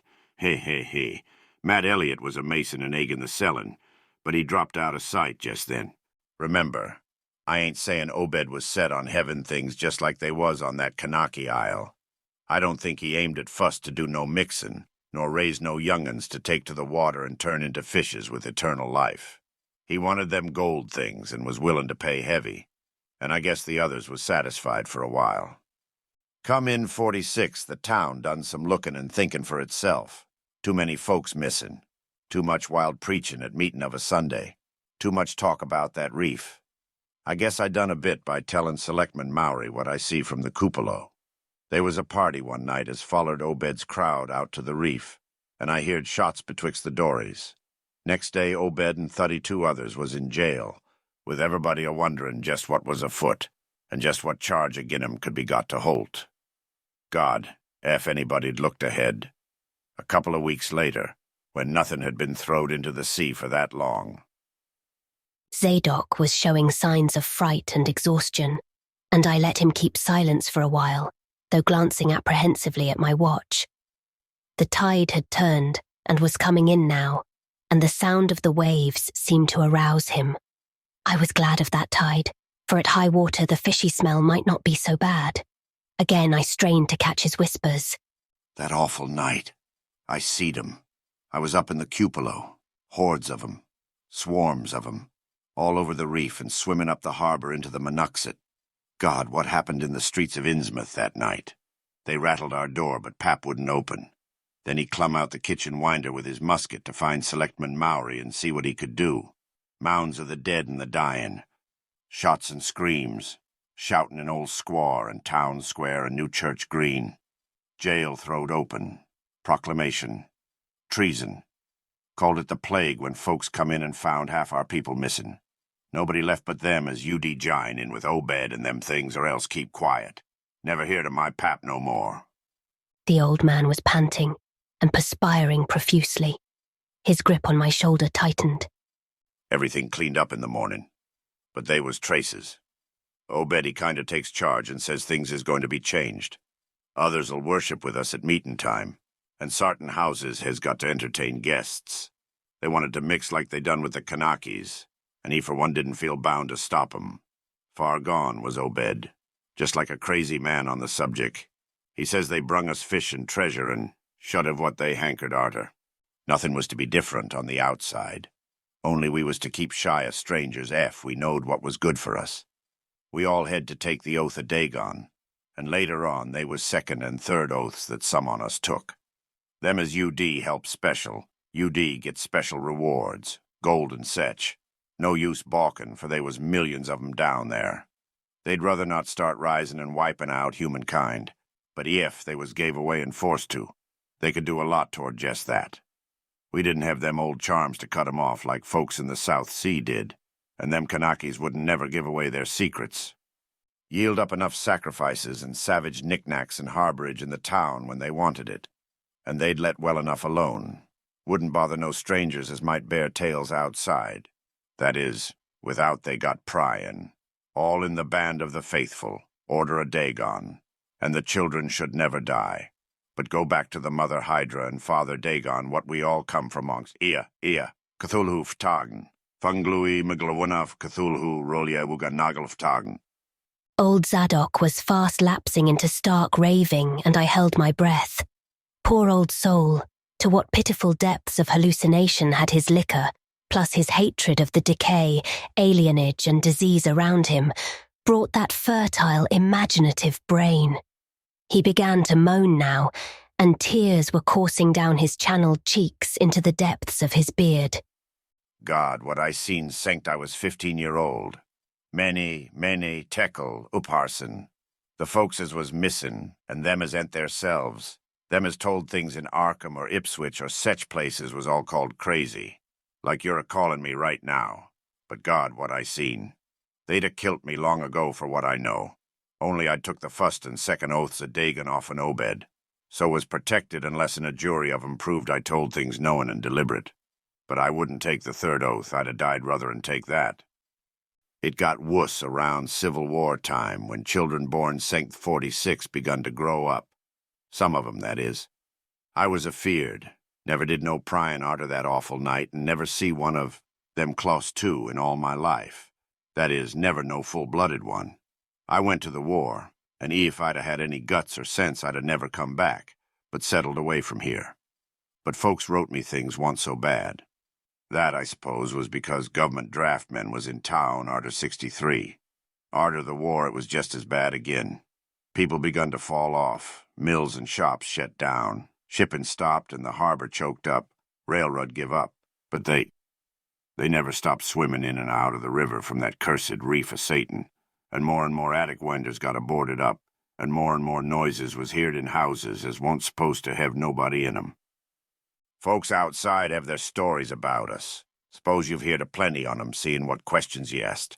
Stories about things they've seed now and then, and about that queer jewelry as still comes in from somewheres and ain't quite all melted up. But nothing never gets definite. Nobody'll believe nothing. They call them gold-like things pirate loot, and allow the Innsmouth folks has furrin blood or is distempered or something. Besides, them that lives here shoo off as many strangers as they kin, and encourage the rest not to get very curious, especially round night-time. Beasts balk at the critters, hosses wussin' mules. But when they got autos, that was all right. In 46, Captain Obed took a second wife that nobody in the town never see. Some says he didn't want to, but was made to by them as he'd called in. Had 3 children by her. 2 has disappeared young, but one gal has looked like anybody else and was educated in Europe. Obed finally got her married off by a trick to an Arkham feller as didn't suspect nothing. But nobody outside'll have nothing to do with Innsmouth folks now. Barnabas Marsh, that runs the refinery now, is Obed's grandson by his fust wife, son of Onesiphorus, his eldest son, but his mother was another of them as won't never seed outdoors. Right now, Barnabas is about changed, can't shed his eyes no more, and is all out of shape. They say he still wears clothes, but he'll take to the water soon. Maybe he's tried it already. They do sometimes go down for little spells afore they go for good. Ain't been seed about in public for nigh on 10 year. Don't know how his poor wife can feel. She come from Ipswich, and they nigh kilt Barnabas when he courted her 50-odd year ago. Obed, he died in 78, and all the next generation is gone now. The fust wife's children dead, and the rest. God knows. The sound of the incoming tide was now very insistent, and little by little it seemed to change the old man's mood from maudlin tearfulness to watchful fear. He would pause now and then to renew those nervous glances over his shoulder or out toward the reef, and despite the wild absurdity of his tale, I could not help beginning to share his vague apprehensiveness. Zadok now grew shriller and seemed to be trying to whip up his courage with louder speech. Hey, you. Why don't you say something? How'd you like to be living in a town like this, with everything a-rotten and a-dying, and boarded-up monsters crawling and bleating and barking and hopping around black cellars and attics every way you turn. Hey, how'd you like to hear the howling night arter night from the churches and order a Dagon Hall, and know what's doing part of the howling? How'd you like to hear what comes from that awful reef every May Eve and Hallowmass? Hey, think the old man's crazy, eh? Well, sir, let me tell you, that ain't the worst. Zadok was really screaming now, and the mad frenzy of his voice disturbed me more than I care to own. Curse ye, don't set there a-staring at me with them eyes. I tell Obed Marsh he's in hell, and he's got to stay there. In hell, I says. Can't get me. I hain't done nothing nor told nobody nothing. Oh, you young feller. Well, even if I hain't told nobody nothing yet, I'm a-going to now. You just set still and listen to me, boy. This is what I ain't never told nobody. I says I didn't do no prying arter that night, but I found things out just the same. You want to know what the real horror is, hey? Well, it's this. It ain't what them fish devils has done, but what they're a-going to do. They're a-bringing things up out of where they come from into the town. Been doing it for years, and slackening up lately. Them houses north of the river betwixt Water and Main Streets is full of 'em. Them devils and what they brung. And when they get ready, I say, when they get ready. Ever hear tell of a Shoggoth? Hey, do you hear me? I tell you I know what them things be. I seen 'em one night when... The hideous suddenness and inhuman frightfulness of the old man's shriek almost made me faint. His eyes, looking past me toward the malodorous sea, were positively starting from his head, while his face was a mask of fear worthy of Greek tragedy. His bony claw dug monstrously into my shoulder, and he made no motion as I turned my head to look at whatever he had glimpsed. There was nothing that I could see, only the incoming tide, with perhaps one set of ripples more local than the long-flung line of breakers. But now Zadok was shaking me, and I turned back to watch the melting of that fear-frozen face into a chaos of twitching eyelids and mumbling gums. Presently his voice came back, albeit as a trembling whisper. Get out of here! Get out of here! They seen us! Get out for your life! Don't wait for nothing. They know now. Run for it. Quick! Out of this town! Another heavy wave dashed against the loosening masonry of the bygone wharf and changed the mad ancient's whisper to another inhuman and blood-curdling scream. Before I could recover my scattered wits, he had relaxed his clutch on my shoulder and dashed wildly inland toward the street, reeling northward around the ruined warehouse wall. I glanced back at the sea, but there was nothing there. And when I reached Water Street and looked along it toward the north, there was no remaining trace of Zadok Allen. Chapter 4. I can hardly describe the mood in which I was left by this harrowing episode. An episode at once mad and pitiful, grotesque and terrifying. The grocery boy had prepared me for it, yet the reality left me nonetheless bewildered and disturbed. Pure although the story was, old Zadok's insane earnestness and horror had communicated to me a mounting unrest, which joined with my earlier sense of loathing for the town and its blight of intangible shadow. Later I might sift the tale and extract some nucleus of historic allegory. Just now I wished to put it out of my head. The hour had grown perilously late. My watch said 7:15, and the Arkham bus left Town Square at 8, so I tried to give my thoughts as neutral and practical a cast as possible, meanwhile walking rapidly through the deserted streets of gaping roofs and leaning houses toward the hotel where I had checked my valise and would find my bus. Though the golden light of late afternoon gave the ancient roofs and decrepit chimneys an air of mystic loveliness and peace, I could not help glancing over my shoulder now and then. I would surely be very glad to get out of malodorous and fear-shadowed Innsmouth, and wished there were some other vehicle than the bus driven by that sinister-looking fellow sergeant. Yet I did not hurry too precipitately, for there were architectural details worth viewing at every silent corner, and I could easily, I calculated, cover the necessary distance in a half hour.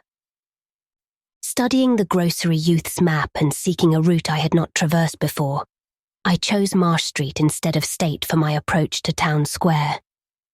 Near the corner of Fall Street I began to see scattered groups of furtive whisperers, and when I finally reached the square, I saw that almost all the loiterers were congregated around the door of the Gilman house. It seemed as if many bulging, watery, unwinking eyes looked oddly at me as I claimed my valise in the lobby, and I hoped that none of these unpleasant creatures would be my fellow passengers on the coach. The bus, rather early, rattled in with 3 passengers somewhat before 8, and an evil-looking fellow on the sidewalk muttered a few indistinguishable words to the driver. Sergeant threw out a mailbag and a roll of newspapers and entered the hotel, while the passengers, the same men whom I had seen arriving in Newburyport that morning, shambled to the sidewalk and exchanged some faint guttural words with a loafer in a language I could have sworn was not English. I boarded the empty coach and took the same seat I had taken before, but was hardly settled before Sergeant reappeared and began mumbling in a throaty voice of peculiar repulsiveness. I was, it appeared, in very bad luck. There had been something wrong with the engine, despite the excellent time made from Newburyport, and the bus could not complete the journey to Arkham. No, it could not possibly be repaired that night, nor was there any other way of getting transportation out of Innsmouth, either to Arkham or elsewhere. Sergeant was sorry, but I would have to stop over at the Gilman. Probably the clerk would make the price easy for me, but there was nothing else to do. Almost dazed by this sudden obstacle, and violently dreading the fall of night in this decaying and half-unlighted town, I left the bus and re-entered the hotel lobby, where the sullen, queer-looking night clerk told me I could have room 428 on next the top floor, large but without running water, for $1. Despite what I had heard of this hotel in Newburyport, I signed the register, paid my $1, let the clerk take my valise, and followed that sour, solitary attendant up 3 creaking flights of stairs past dusty corridors which seemed wholly devoid of life. My room, a dismal rear one with 2 windows and bare, cheap furnishings, overlooked a dingy courtyard otherwise hemmed in by low, deserted brick blocks, and commanded a view of decrepit westward-stretching roofs, with a marshy countryside beyond. At the end of the corridor was a bathroom, a discouraging relique with ancient marble bowl, tin tub, faint electric light, and musty wooden panelling around all the plumbing fixtures. It being still daylight, I descended to the square and looked around for a dinner of some sort, noticing as I did so the strange glances I received from the unwholesome loafers. Since the grocery was closed, I was forced to patronize the restaurant I had shunned before. A stooped, narrow-headed man with staring, unwinking eyes, and a flat-nosed wench with unbelievably thick, clumsy hands being in attendance. The service was of the counter type, and it relieved me to find that much was evidently served from cans and packages. A bowl of vegetable soup with crackers was enough for me, and I soon headed back for my cheerless room at the Gilman, getting an evening paper and a fly-specked magazine from the evil-visaged clerk at the rickety stand beside his desk. As twilight deepened, I turned on the one feeble electric bulb over the cheap, iron-framed bed, and tried as best I could to continue the reading I had begun. I felt it advisable to keep my mind wholesomely occupied, for it would not do to brood over the abnormalities of this ancient, blight-shadowed town while I was still within its borders. The insane yarn I had heard from the aged drunkard did not promise very pleasant dreams, and I felt I must keep the image of his wild, watery eyes as far as possible from my imagination. Also, I must not dwell on what that factory inspector had told the Newburyport ticket agent about the Gilman house and the voices of its nocturnal tenants. Not on that, nor on the face beneath the tiara in the black church doorway. The face for whose horror my conscious mind could not account. It would perhaps have been easier to keep my thoughts from disturbing topics had the room not been so gruesomely musty. As it was, the lethal mustiness blended hideously with the town's general fishy odour and persistently focused one's fancy on death and decay. Another thing that disturbed me was the absence of a bolt on the door of my room. One had been there, as marks clearly showed, but there were signs of recent removal. No doubt it had become out of order, like so many other things in this decrepit edifice. In my nervousness, I looked around and discovered a bolt on the clothes press which seemed to be of the same size, judging from the marks, as the one formerly on the door. To gain a partial relief from the general tension, I busied myself by transferring this hardware to the vacant place with the aid of a handy 3-in-1 device, including a screwdriver which I kept on my keyring. The bolt fitted perfectly, and I was somewhat relieved when I knew that I could shoot it firmly upon retiring. Not that I had any real apprehension of its need, but that any symbol of security was welcome in an environment of this kind. There were adequate bolts on the 2 lateral doors to connecting rooms, and these I proceeded to fasten. I did not undress, but decided to read till I was sleepy and then lie down with only my coat, collar and shoes off. Taking a pocket flashlight from my valise, I placed it in my trousers so that I could read my watch if I woke up later in the dark. Drowsiness, however, did not come, and when I stopped to analyze my thoughts, I found to my disquiet that I was really unconsciously listening for something which I dreaded but could not name. That inspector's story must have worked on my imagination more deeply than I had suspected. Again I tried to read, but found that I made no progress. After a time I seemed to hear the stairs and corridors creak at intervals as if with footsteps, and wondered if the other rooms were beginning to fill up. There were no voices, however, and it struck me that there was something subtly furtive about the creaking. I did not like it, and debated whether I had better try to sleep at all. This town had some queer people, and there had undoubtedly been several disappearances. Was this one of those inns where travellers were slain for their money? Surely I had no look of excessive prosperity. Or were the townsfolk really so resentful about curious visitors? Had my obvious sightseeing with its frequent map consultations aroused unfavourable notice? It occurred to me that I must be in a highly nervous state to let a few random creakings set me off speculating in this fashion, but I regretted nonetheless that I was unarmed. At length, feeling a fatigue which had nothing of drowsiness in it, I bolted the newly outfitted hall door, turned off the light, and threw myself down on the hard, uneven bed, coat, collar, shoes, and all. In the darkness, every faint noise of the night seemed magnified, and a flood of doubly unpleasant thoughts swept over me. I was sorry I had put out the light, yet was too tired to rise and turn it on again. Then, after a long dreary interval, and prefaced by a fresh creaking of stairs and corridor, there came that soft, damnably unmistakable sound, which seemed like a malign fulfillment of all my apprehensions. Without the least shadow of a doubt, the lock on my hall door was being tried, cautiously, furtively, tentatively, with a key. My sensations upon recognizing this sign of actual peril were perhaps less rather than more tumultuous because of my previous vague fears.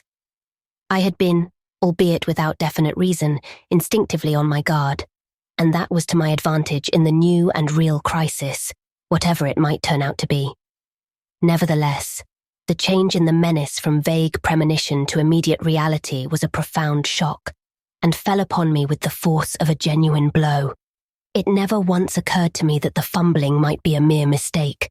Malign purpose was all I could think of, and I kept deathly quiet, awaiting the would-be intruder's next move. After a time, the cautious rattling ceased, and I heard the room to the north entered with a passkey. Then the lock of the connecting door to my room was softly tried. The bolt held, of course, and I heard the floor creak as the prowler left the room. After a moment there came another soft rattling, and I knew that the room to the south of me was being entered. Again a furtive trying of a bolted connecting door, and again a receding creaking. This time the creaking went along the hall and down the stairs, so I knew that the prowler had realized the bolted condition of my doors, and was giving up his attempt for a greater or lesser time, as the future would show. The readiness with which I fell into a plan of action proves that I must have been subconsciously fearing some menace and considering possible avenues of escape for hours. From the first, I felt that the unseen fumbler meant a danger not to be met or dealt with, but only to be fled from as precipitately as possible. The one thing to do was to get out of that hotel alive as quickly as I could, and through some channel other than the front stairs and lobby. Rising softly and throwing my flashlight on the switch, I sought to light the bulb over my bed in order to choose and pocket some belongings for a swift, valiseless flight. Nothing, however, happened, and I saw that the power had been cut off. Clearly, some cryptic evil movement was afoot on a large scale. Just what, I could not say. As I stood pondering with my hand on the now useless switch, I heard a muffled creaking on the floor below, and thought I could barely distinguish voices in conversation. A moment later, I felt less sure that the deeper sounds were voices, since the apparent hoarse barkings and loose-syllabled croakings bore so little resemblance to recognized human speech.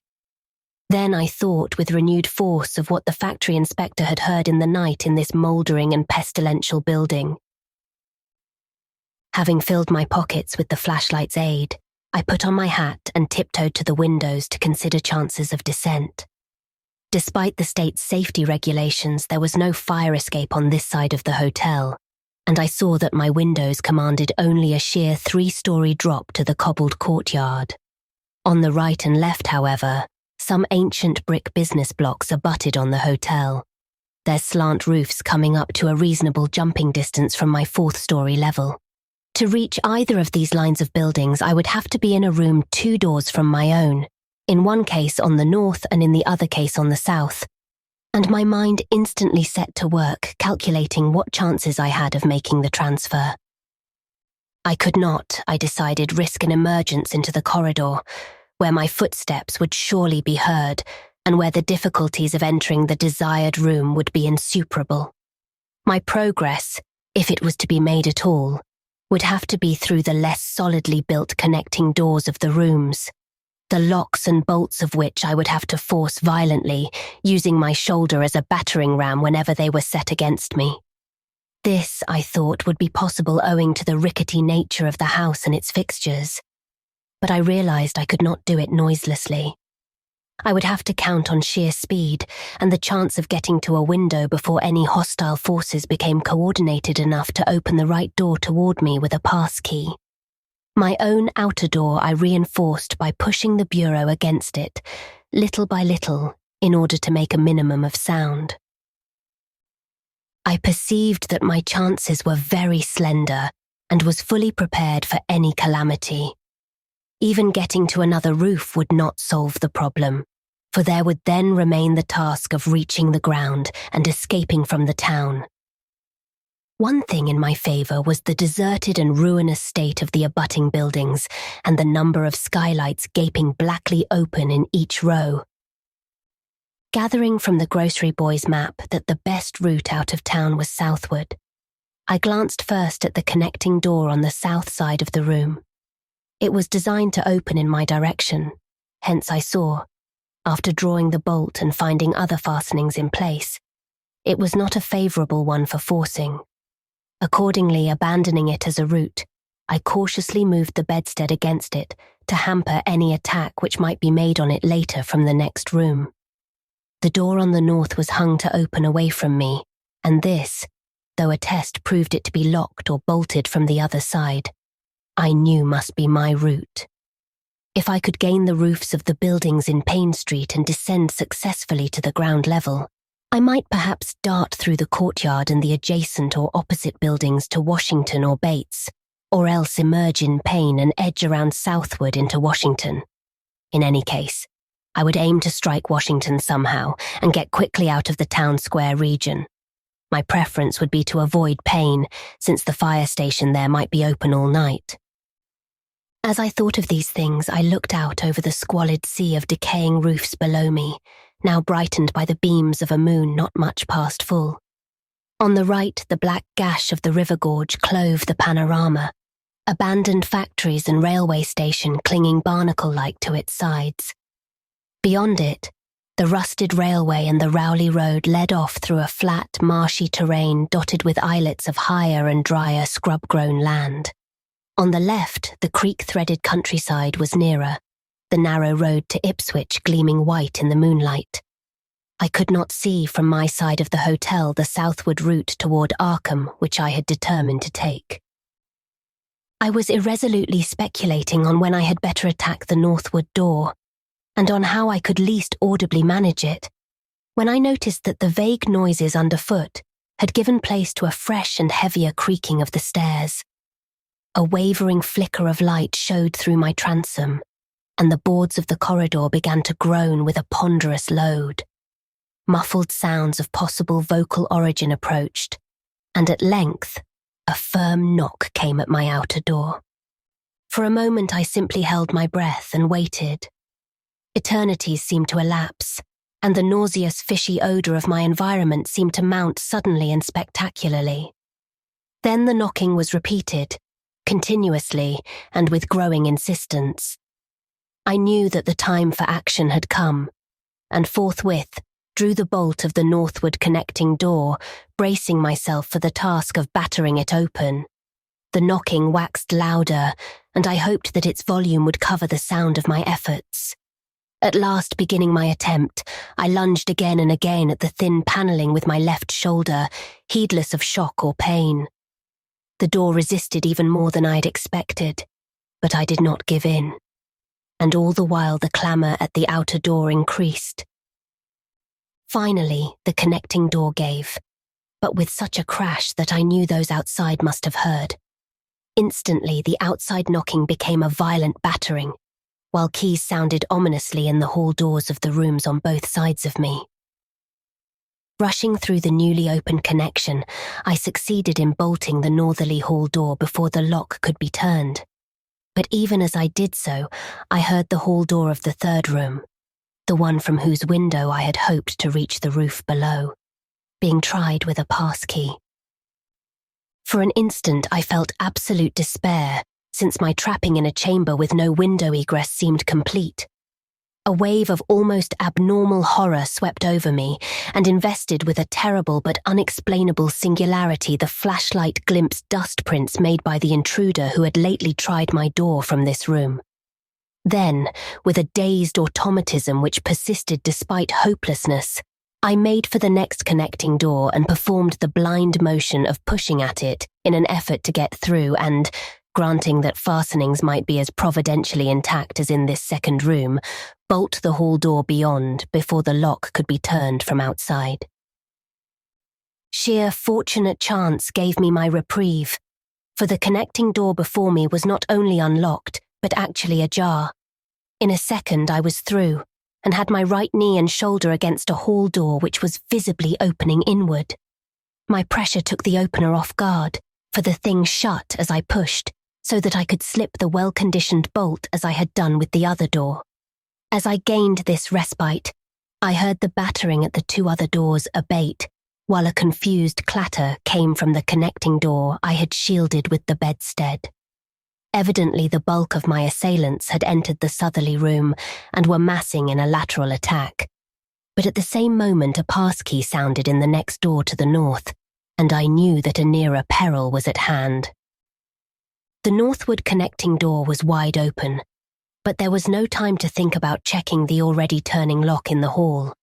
All I could do was to shut and bolt the open connecting door, as well as its mate on the opposite side, pushing a bedstead against the one and a bureau against the other, and moving a washstand in front of the hall door. I must, I saw, trust to such makeshift barriers to shield me till I could get out the window and on the roof of the Payne Street block. But even in this acute moment, my chief horror was something apart from the immediate weakness of my defences. I was shuddering because not one of my pursuers, despite some hideous pantings, gruntings, and subdued barkings at odd intervals, was uttering an unmuffled or intelligible vocal sound. As I moved the furniture and rushed toward the windows, I heard a frightful scurrying along the corridor toward the room north of me, and perceived that the southward battering had ceased. Plainly, most of my opponents were about to concentrate against the feeble connecting door which they knew must open directly on me. Outside, the moon played on the ridgepole of the block below, and I saw that the jump would be desperately hazardous because of the steep surface on which I must land. Surveying the conditions, I chose the more southerly of the two windows as my avenue of escape, planning to land on the inner slope of the roof and make for the nearest skylight. Once inside one of the decrepit brick structures, I would have to reckon with pursuit. But I hoped to descend and dodge in and out of yawning doorways along the shadowed courtyard, eventually getting to Washington Street and slipping out of town toward the south. The clatter at the northerly connecting door was now terrific, and I saw that the weak panelling was beginning to splinter. Obviously, the besiegers had brought some ponderous object into play as a battering ram. The bedstead, however, still held firm, so that I had at least a faint chance of making good my escape. As I opened the window, I noticed that it was flanked by heavy velour draperies suspended from a pole by brass rings, and also that there was a large projecting catch for the shutters on the exterior. Seeing a possible means of avoiding the dangerous jump, I yanked at the hangings and brought them down, pole and all, then quickly hooking two of the rings in the shutter catch and flinging the drapery outside. The heavy folds reached fully to the abutting roof, and I saw that the rings and catch would be likely to bear my weight. So, climbing out of the window and down the improvised rope ladder, I left behind me forever the morbid and horror-infested fabric of the Gilman house. I landed safely on the loose slates of the steep roof and succeeded in gaining the gaping black skylight without a slip. Glancing up at the window I had left, I observed it was still dark, though far across the crumbling chimneys to the north, I could see lights ominously blazing in the Order of Dagon Hall, the Baptist Church, and the Congregational Church, which I recalled so shiveringly. There had seemed to be no one in the courtyard below, and I hoped there would be a chance to get away before the spreading of a general alarm. Flashing my pocket lamp into the skylight, I saw that there were no steps down. The distance was slight, however, so I clambered over the brink and dropped, striking a dusty floor littered with crumbling boxes and barrels. The place was ghoulish-looking, but I was past minding such impressions and made at once for the staircase revealed by my flashlight. After a hasty glance at my watch, which showed the hour to be 2 a.m., the steps creaked but seemed tolerably sound, and I raced down past a barn-like second story to the ground floor. The desolation was complete, and only echoes answered my footfalls. At length I reached the lower hall, at one end of which I saw a faint, luminous rectangle marking the ruined Payne Street doorway. Heading the other way, I found the back door also open, and darted out and down 5 stone steps to the grass-grown cobblestones of the courtyard. The moonbeams did not reach down here, but I could just see my way about without using the flashlight. Some of the windows on the Gilman house side were faintly glowing, and I thought I heard confused sounds within. Walking softly over to the Washington Street side, I perceived several open doorways and chose the nearest as my route out. The hallway inside was black, and when I reached the opposite end, I saw that the street door was wedged immovably shut. Resolved to try another building, I groped my way back toward the courtyard, but stopped short when close to the doorway. For out of an opened door in the Gilman house, a large crowd of doubtful shapes was pouring, lanterns bobbing in the darkness, and horrible croaking voices exchanging low cries in what was certainly not English. The figures moved uncertainly, and I realized to my relief that they did not know where I had gone. But for all that, they sent a shiver of horror through my frame. Their features were indistinguishable, but their crouching, shambling gait was abominably repellent. And worst of all, I perceived that one figure was strangely robed, and unmistakably surmounted by a tall tiara of a design altogether too familiar. As the figures spread throughout the courtyard, I felt my fears increase. Suppose I could find no egress from this building on the street side. The fishy odour was detestable, and I wondered I could stand it without fainting. Again groping toward the street, I opened a door off the hall and came upon an empty room with closely shuttered but sashless windows. Fumbling in the rays of my flashlight, I found I could open the shutters, and in another moment had climbed outside and was carefully closing the aperture in its original manner. I was now in Washington Street, and for the moment saw no living thing nor any light save that of the moon. From several directions in the distance, however, I could hear the sound of hoarse voices, of footsteps, and of a curious kind of pattering, which did not sound quite like footsteps. Plainly, I had no time to lose. The points of the compass were clear to me, and I was glad that all the streetlights were turned off, as is often the custom on strongly moonlit nights in unprosperous rural regions. Some of the sounds came from the south, yet I retained my design of escaping in that direction. There would, I knew, be plenty of deserted doorways to shelter me in case I met any person or group who looked like pursuers. I walked rapidly, softly, and close to the ruined houses. While hatless and dishevelled after my arduous climb, I did not look especially noticeable, and stood a good chance of passing unheeded if forced to encounter any casual wayfarer. At Bates Street, I drew into a yawning vestibule while two shambling figures crossed in front of me, but was soon on my way again, and approaching the open space where Elliott Street obliquely crosses Washington at the intersection of South. Though I had never seen this space, it had looked dangerous to me on the grocery youth's map, since the moonlight would have free play there. There was no use trying to evade it, for any alternative course would involve detours of possibly disastrous visibility and delaying effect.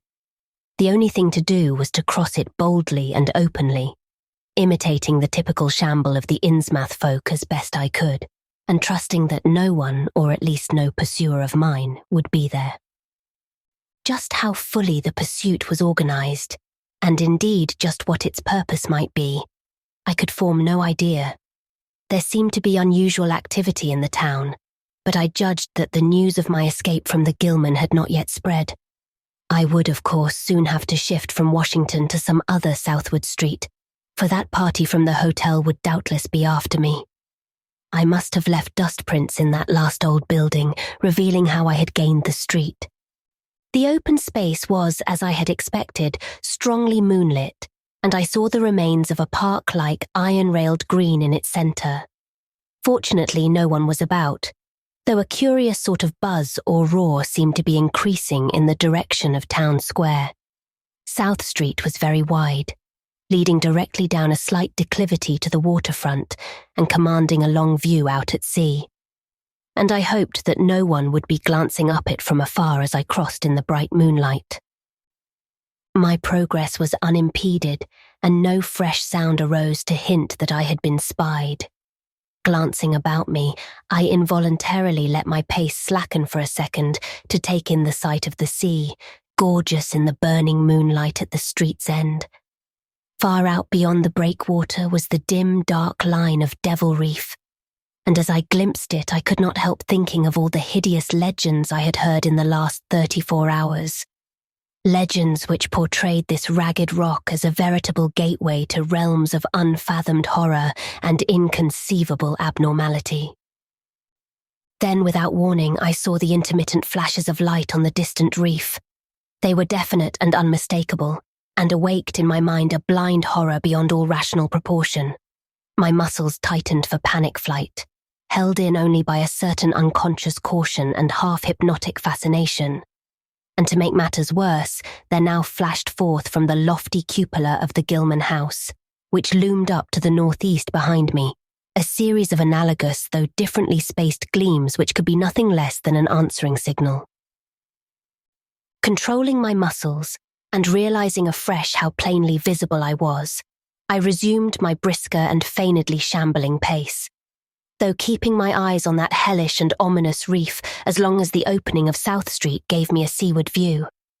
What the whole proceeding meant, I could not imagine, unless it involved some strange rite connected with Devil Reef, or unless some party had landed from a ship on that sinister rock.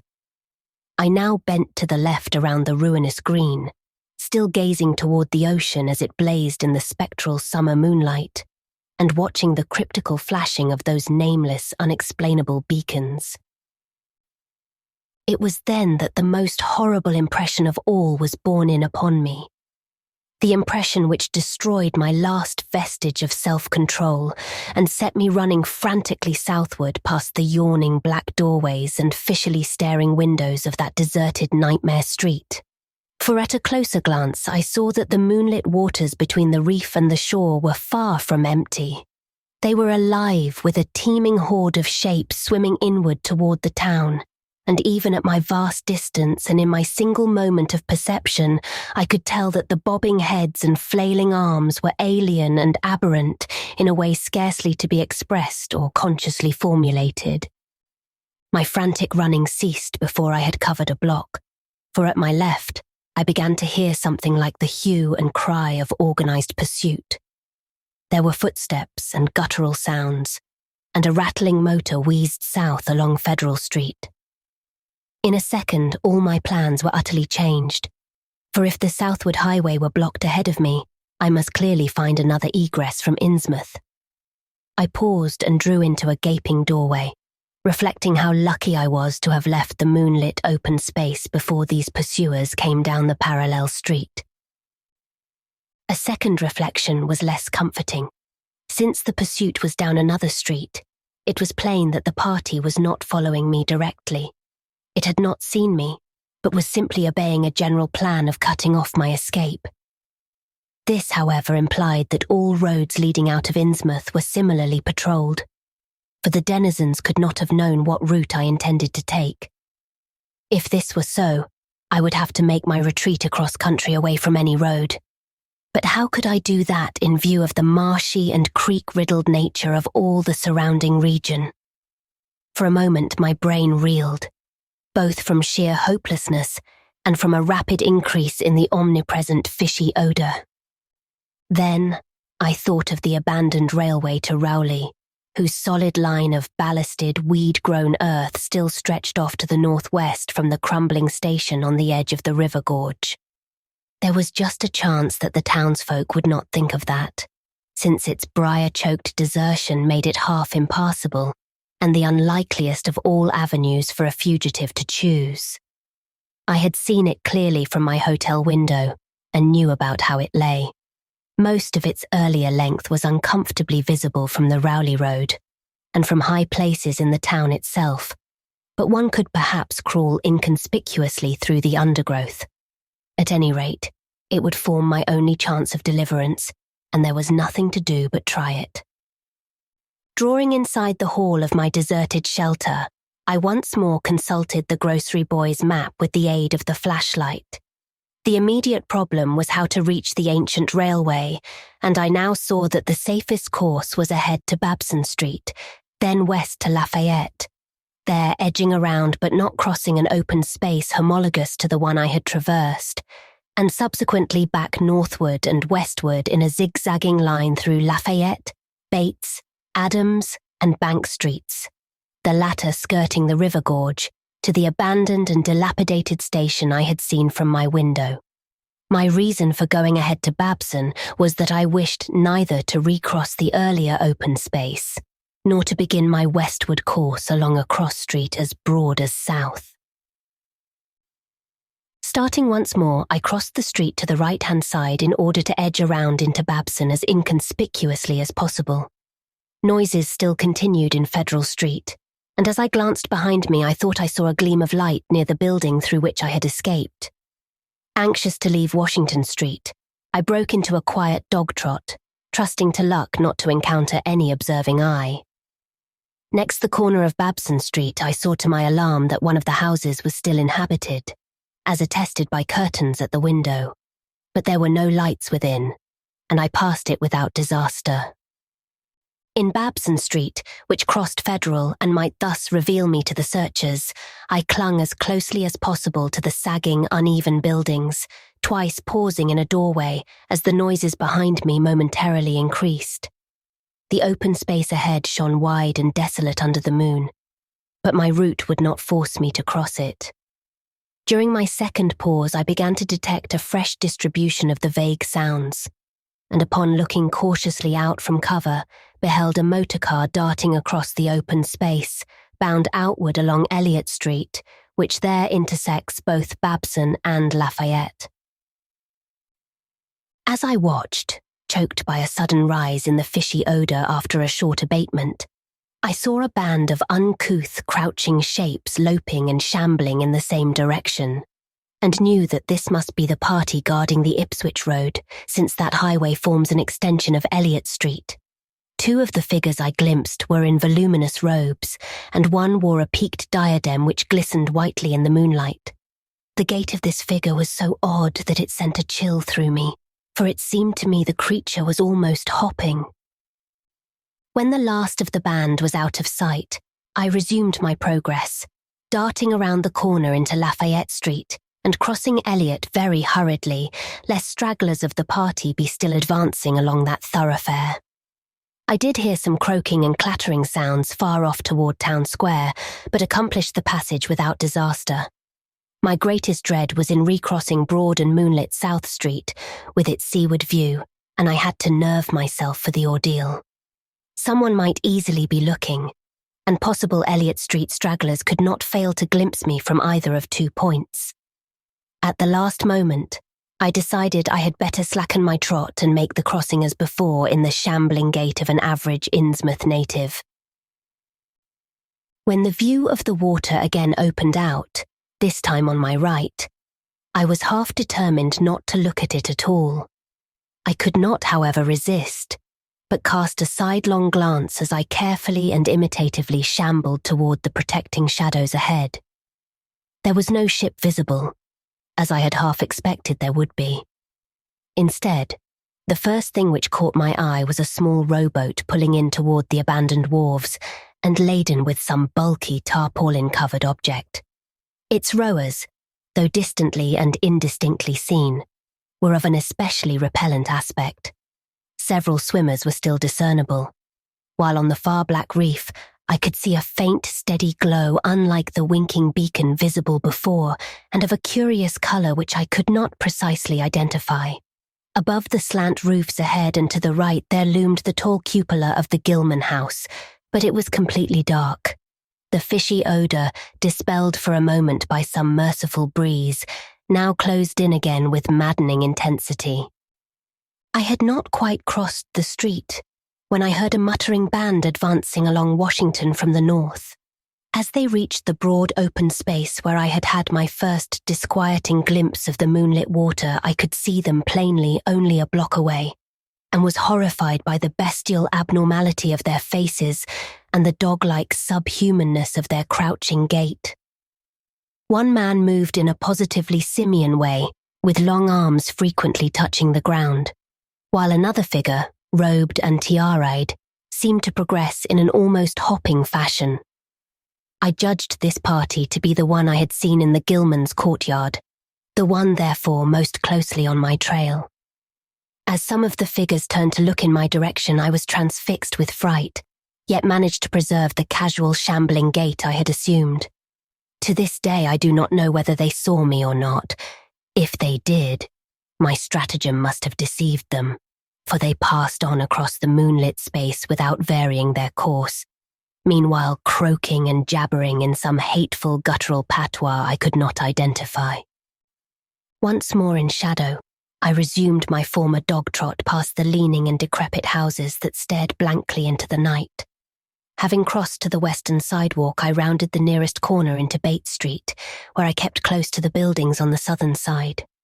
I passed 2 houses showing signs of habitation, one of which had faint lights in upper rooms, yet met with no obstacle. As I turned into Adams Street, I felt measurably safer, but received a shock when a man reeled out of a black doorway directly in front of me. He proved, however, too hopelessly drunk to be a menace, so that I reached the dismal ruins of the Bank Street warehouses in safety. No one was stirring in that dead street beside the river gorge, and the roar of the waterfalls quite drowned my footsteps. It was a long dog trot to the ruined station, and the great brick warehouse walls around me seemed somehow more terrifying than the fronts of private houses. At last I saw the ancient arcaded station, or what was left of it, and made directly for the tracks that started from its farther end. The rails were rusty but mainly intact, and not more than half the ties had rotted away. Walking or running on such a surface was very difficult, but I did my best, and on the whole made very fair time.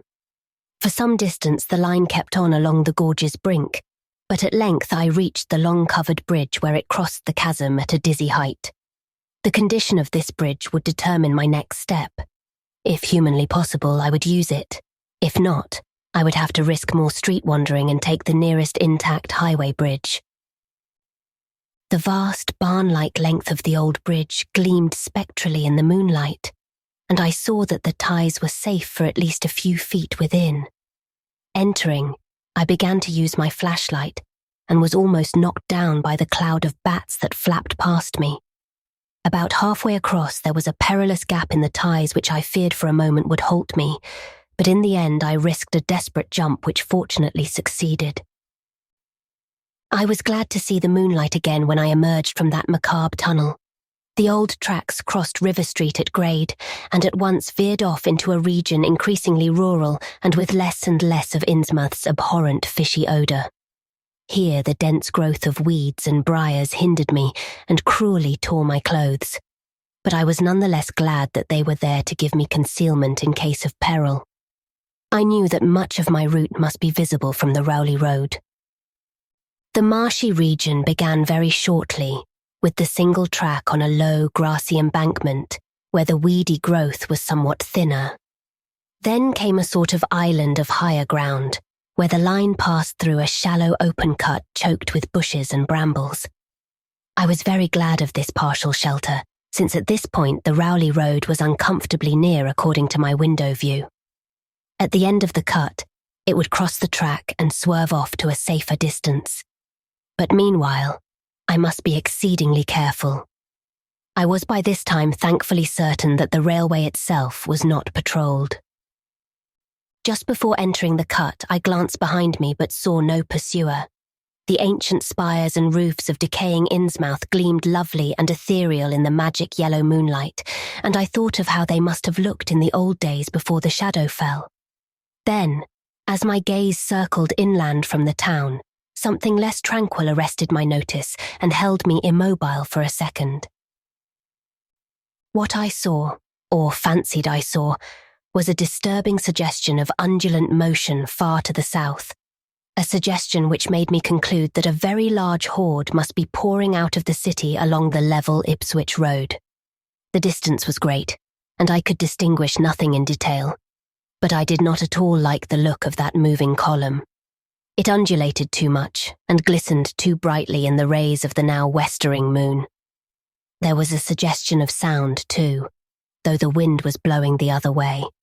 A suggestion of bestial scraping and bellowing even worse than the muttering of the parties I had lately overheard. All sorts of unpleasant conjectures crossed my mind. I thought of those very extreme Innsmouth types said to be hidden in crumbling, centuried warrens near the waterfront. I thought too of those nameless swimmers I had seen. Counting the parties so far glimpsed, as well as those presumably covering other roads, the number of my pursuers must be strangely large for a town as depopulated as Innsmouth. Whence could come the dense personnel of such a column as I now beheld? Did those ancient, unplumbed warrens teem with a twisted, uncatalogued and unsuspected life? Or had some unseen ship indeed landed a legion of unknown outsiders on that hellish reef? Who were they? Why were they there? And if such a column of them was scouring the Ipswich Road, would the patrols on the other roads be likewise augmented? I had entered the brush-grown cut and was struggling along at a very slow pace when that damnable fishy odour again waxed dominant. Had the wind suddenly changed eastward, so that it blew in from the sea and over the town? It must have, I concluded, since I now began to hear shocking guttural murmurs from that hitherto silent direction. There was another sound too, a kind of wholesale, colossal flopping or pattering, which somehow called up images of the most detestable sort. It made me think illogically of that unpleasantly undulating column on the far-off Ipswich road. And then both stench and sounds grew stronger, so that I paused shivering and grateful for the cut's protection. It was here, I recalled, that the Rowley Road drew so close to the old railway before crossing westward and diverging. Something was coming along that road, and I must lie low till its passage and vanishment in the distance. Thank heaven these creatures employed no dogs for tracking, though perhaps that would have been impossible amidst the omnipresent regional odour. Crouched in the bushes of that sandy cleft, I felt reasonably safe, even though I knew the searchers would have to cross the track in front of me not much more than 100 yards away. I would be able to see them, but they could not, except by a malign miracle, see me. All at once I began dreading to look at them as they passed. I saw the close moonlit space where they would surge by and had curious thoughts about the irredeemable pollution of that space. They would perhaps be the worst of all Innsmouth types, something one would not care to remember. The stench waxed overpowering, and the noises swelled to a bestial babble of croaking, baying, and barking without the least suggestion of human speech. Were these indeed the voices of my pursuers? Did they have dogs after all? So far I had seen none of the lower animals in Innsmouth. That flopping or pattering was monstrous. I could not look upon the degenerate creatures responsible for it. I would keep my eyes shut till the sounds receded toward the west. The horde was very close now, the air foul with their hoarse snarlings, and the ground almost shaking with their alien-rhythmed footfalls. My breath nearly ceased to come, and I put every ounce of willpower into the task of holding my eyelids down. I am not even yet willing to say whether what followed was a hideous actuality or only a nightmare hallucination. The later action of the government, after my frantic appeals, would tend to confirm it as a monstrous truth. But could not an hallucination have been repeated under the quasi-hypnotic spell of that ancient, haunted and shadowed town? Such places have strange properties, and the legacy of insane legend might well have acted on more than one human imagination amidst those dead, stench-cursed streets and huddles of rotting roofs and crumbling steeples. Is it not possible that the germ of an actual contagious madness lurks in the depths of that shadow over Innsmouth? Who can be sure of reality after hearing things like the tale of old Zadok Allen? The government men never found poor Zadok, and have no conjectures to make as to what became of him. Where does madness leave off and reality begin? Is it possible that even my latest fear is sheer delusion? But I must try to tell what I thought I saw that night under the mocking yellow moon, saw surging and hopping down the Rowley Road in plain sight in front of me as I crouched among the wild brambles of that desolate railway cut. Of course, my resolution to keep my eyes shut had failed. It was foredoomed to failure. For who could crouch blindly while a legion of croaking, baying entities of unknown source flopped noisomely past, scarcely more than 100 yards away? I thought I was prepared for the worst, and I really ought to have been prepared considering what I had seen before. My other pursuers had been accursedly abnormal. So should I not have been ready to face a strengthening of the abnormal element, to look upon forms in which there was no mixture of the normal at all? I did not open my eyes until the raucous clamour came loudly from a point obviously straight ahead. Then I knew that a long section of them must be plainly in sight where the sides of the cut flattened out and the road crossed the track, and I could no longer keep myself from sampling whatever horror that leering yellow moon might have to show. It was the end, for whatever remains to me of life on the surface of this earth, of every vestige of mental peace and confidence in the integrity of nature and of the human mind. Nothing that I could have imagined, nothing even that I could have gathered had I credited old Zadok's crazy tale in the most literal way, would be in any way comparable to the demoniac blasphemous reality that I saw or believe I saw. I have tried to hint what it was in order to postpone the horror of writing it down boldly. Can it be possible that this planet has actually spawned such things, that human eyes have truly seen, as objective flesh, what man has hitherto known only in febrile fantasy and tenuous legend. And yet I saw them in a limitless stream, flopping, hopping, croaking, bleating, surging inhumanly through the spectral moonlight in a grotesque, malignant saraband of fantastic nightmare. And some of them had tall tiaras of that nameless whitish gold metal, and some were strangely robed. And one, who led the way, was clad in a ghoulishly humped black coat and striped trousers, and had a man's felt hat perched on the shapeless thing that answered for a head. I think their predominant colour was a greyish green, though they had white bellies. They were mostly shiny and slippery, but the ridges of their backs were scaly.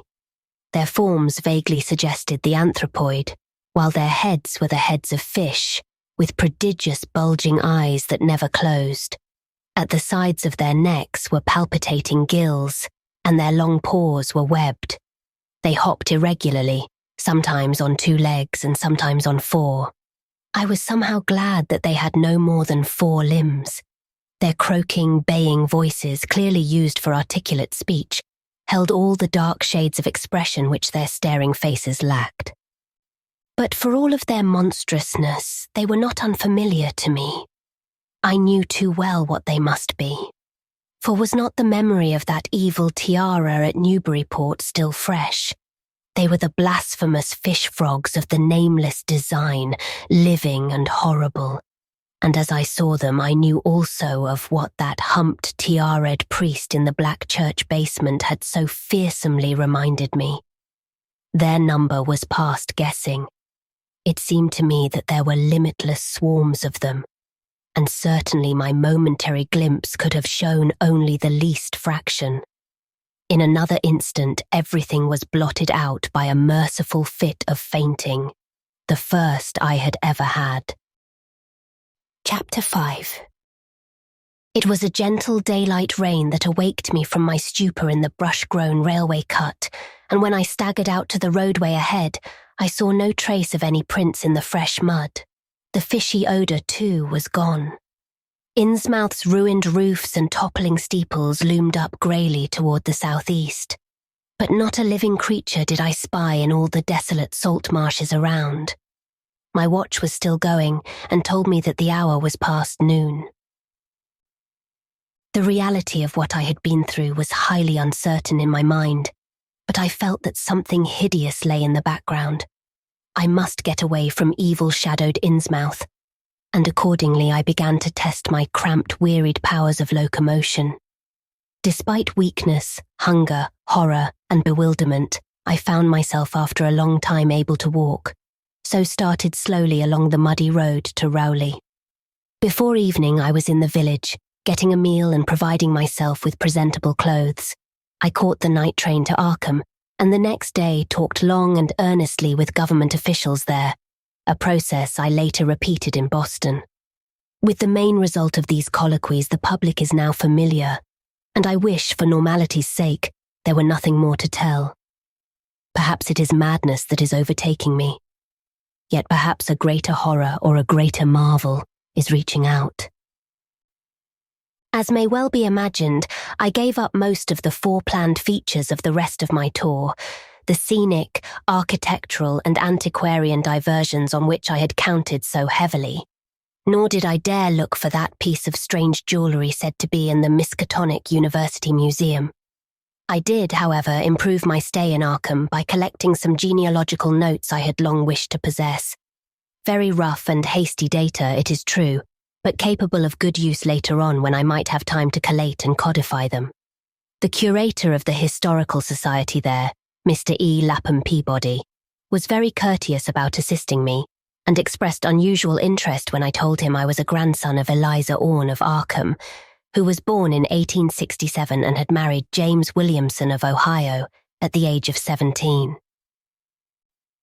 It seemed that a maternal uncle of mine had been there many years before on a quest much like my own, and that my grandmother's family was a topic of some local curiosity. There had, Mr. Peabody said, been considerable discussion about the marriage of her father, Benjamin Orne, just after the Civil War, since the ancestry of the bride was peculiarly puzzling. That bride was understood to have been an orphaned Marsh of New Hampshire, a cousin of the Essex County Marshes. But her education had been in France, and she knew very little of her family. A guardian had deposited funds in a Boston bank to maintain her and her French governess. But that guardian's name was unfamiliar to Arkham people, and in time he dropped out of sight so that the governess assumed his role by court appointment. The Frenchwoman, now long dead, was very taciturn, and there were those who said she could have told more than she did. But the most baffling thing was the inability of anyone to place the recorded parents of the young woman, Enoch and Lydia Meserve Marsh, among the known families of New Hampshire. Possibly, many suggested, she was the natural daughter of some Marsh of prominence. She certainly had the true Marsh eyes. Most of the puzzling was done after her early death, which took place at the birth of my grandmother, her only child. Having formed some disagreeable impressions connected with the name of Marsh, I did not welcome the news that it belonged on my own ancestral tree, nor was I pleased by Mr. Peabody's suggestion that I had the true Marsh eyes myself.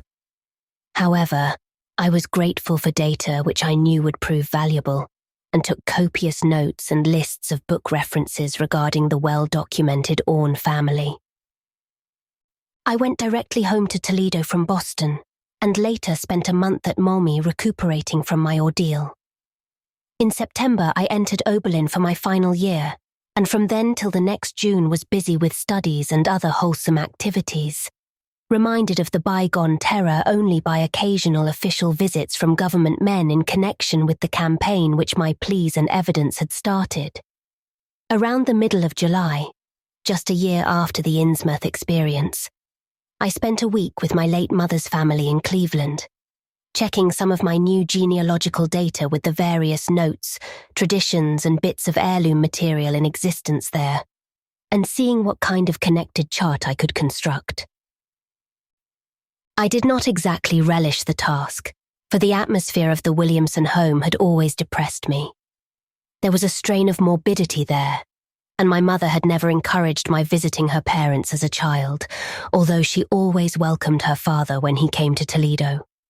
My Arkham-born grandmother had seemed strange and almost terrifying to me, and I do not think I grieved when she disappeared. I was 8 years old then, and it was said that she had wandered off in grief after the death of my Uncle Douglas, her eldest son. He had ended himself after a trip to New England, the same trip, no doubt, which had caused him to be recalled at the Arkham Historical Society. This uncle had resembled her, and I had never liked him either. Something about the staring, unwinking expression of both of them had given me a vague, unaccountable uneasiness. My mother and Uncle Walter had not looked like that. They were like their father, though poor little cousin Lawrence, Walter's son, had been an almost perfect duplicate of his grandmother before his condition took him to the permanent seclusion of a sanitarium at Canton. I had not seen him in 4 years, but my uncle once implied that his state, both mental and physical, was very bad. This worry had probably been a major cause of his mother's death 2 years before. My grandfather and his widowed son Walter now comprised the Cleveland household, but the memory of older times hung thickly over it. I still disliked the place and tried to get my researches done as quickly as possible. Williamson records and traditions were supplied in abundance by my grandfather.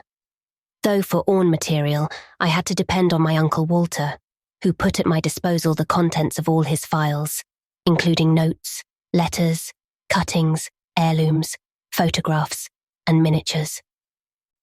It was in going over the letters and pictures on the Orne side that I began to acquire a kind of terror of my own ancestry. As I have said, my grandmother and Uncle Douglas had always disturbed me. Now, years after their passing, I gazed at their pictured faces with a measurably heightened feeling of repulsion and alienation. I could not at first understand the change, but gradually a horrible sort of comparison began to obtrude itself on my unconscious mind, despite the steady refusal of my consciousness to admit even the least suspicion of it. It was clear that the typical expression of these faces now suggested something it had not suggested before. something which would bring stark panic if too openly thought of. But the worst shock came when my uncle showed me the Orne jewellery in a downtown safe deposit vault. Some of the items were delicate and inspiring enough, but there was one box of strange old pieces descended from my mysterious great-grandmother, which my uncle was almost reluctant to produce. They were, he said, of very grotesque and almost repulsive design, and had never, to his knowledge, been publicly worn, though my grandmother used to enjoy looking at them.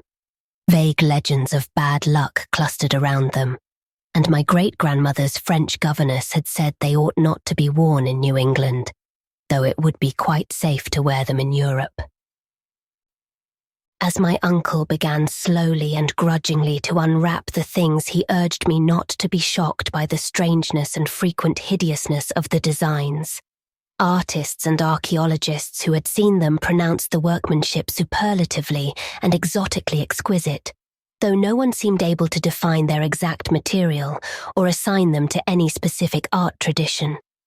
There were 2 armlets, a tiara, and a kind of pectoral, the latter having in high relief certain figures of almost unbearable extravagance. During this description, I had kept a tight rein on my emotions, but my face must have betrayed my mounting fears. My uncle looked concerned and paused in his unwrapping to study my countenance. I motioned to him to continue, which he did with renewed signs of reluctance. He seemed to expect some demonstration when the first piece, the tiara, became visible, but I doubt if he expected quite what actually happened. I did not expect it either, for I thought I was thoroughly forewarned regarding what the jewellery would turn out to be. What I did was to faint silently away, just as I had done in that briar-choked railway cut a year before. From that day on, my life has been a nightmare of brooding and apprehension, nor do I know how much is hideous truth and how much madness. My great-grandmother had been a marsh of unknown source whose husband lived in Arkham, and did not old Zadok say that the daughter of Obed Marsh by a monstrous mother was married to an Arkham man through a trick? What was it the ancient toper had muttered about the likeness of my eyes to Captain Obed's? In Arkham too, the curator had told me I had the true Marsh eyes. Was Obed Marsh my own great-great-grandfather? Who, or what, then, was my great-great-grandmother? But perhaps this was all madness. Those whitish gold ornaments might easily have been bought from some Innsmouth sailor by the father of my great-grandmother, whoever he was, and that look in the staring-eyed faces of my grandmother and self-slain uncle might be sheer fancy on my part. Sheer fancy, bolstered up by the Innsmouth shadow which had so darkly coloured my imagination. But why had my uncle ended himself after an ancestral quest in New England? For more than 2 years I fought off these reflections with partial success. My father secured me a place in an insurance office, and I buried myself in routine as deeply as possible. In the winter of 1930, however, the dreams began. They were very sparse and insidious at first, but increased in frequency and vividness as the weeks went by. Great watery spaces opened out before me, and I seemed to wander through titanic sunken porticos and labyrinths of weedy cyclopean walls, with grotesque fishes as my companions. Then the other shapes began to appear, filling me with nameless horror the moment I awoke. But during the dreams they did not horrify me at all. I was one with them, wearing their unhuman trappings, treading their equus ways, and praying monstrously at their evil sea-bottom temples. There was much more than I could remember, but even what I did remember each morning would be enough to stamp me as a madman or a genius if ever I dared write it down. Some frightful influence, I felt, was seeking gradually to drag me out of the sane world of wholesome life into unnameable abysses of blackness and alienage, and the process told heavily on me. My health and appearance grew steadily worse, till finally I was forced to give up my position and adopt the static, secluded life of an invalid. Some odd nervous affliction had me in its grip, and I found myself at times almost unable to shut my eyes. It was then that I began to study the mirror with mounting alarm. The slow ravages of disease are not pleasant to watch, but in my case there was something subtler and more puzzling in the background.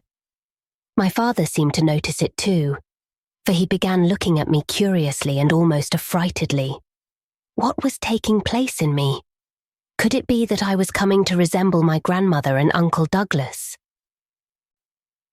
One night, I had a frightful dream in which I met my grandmother under the sea.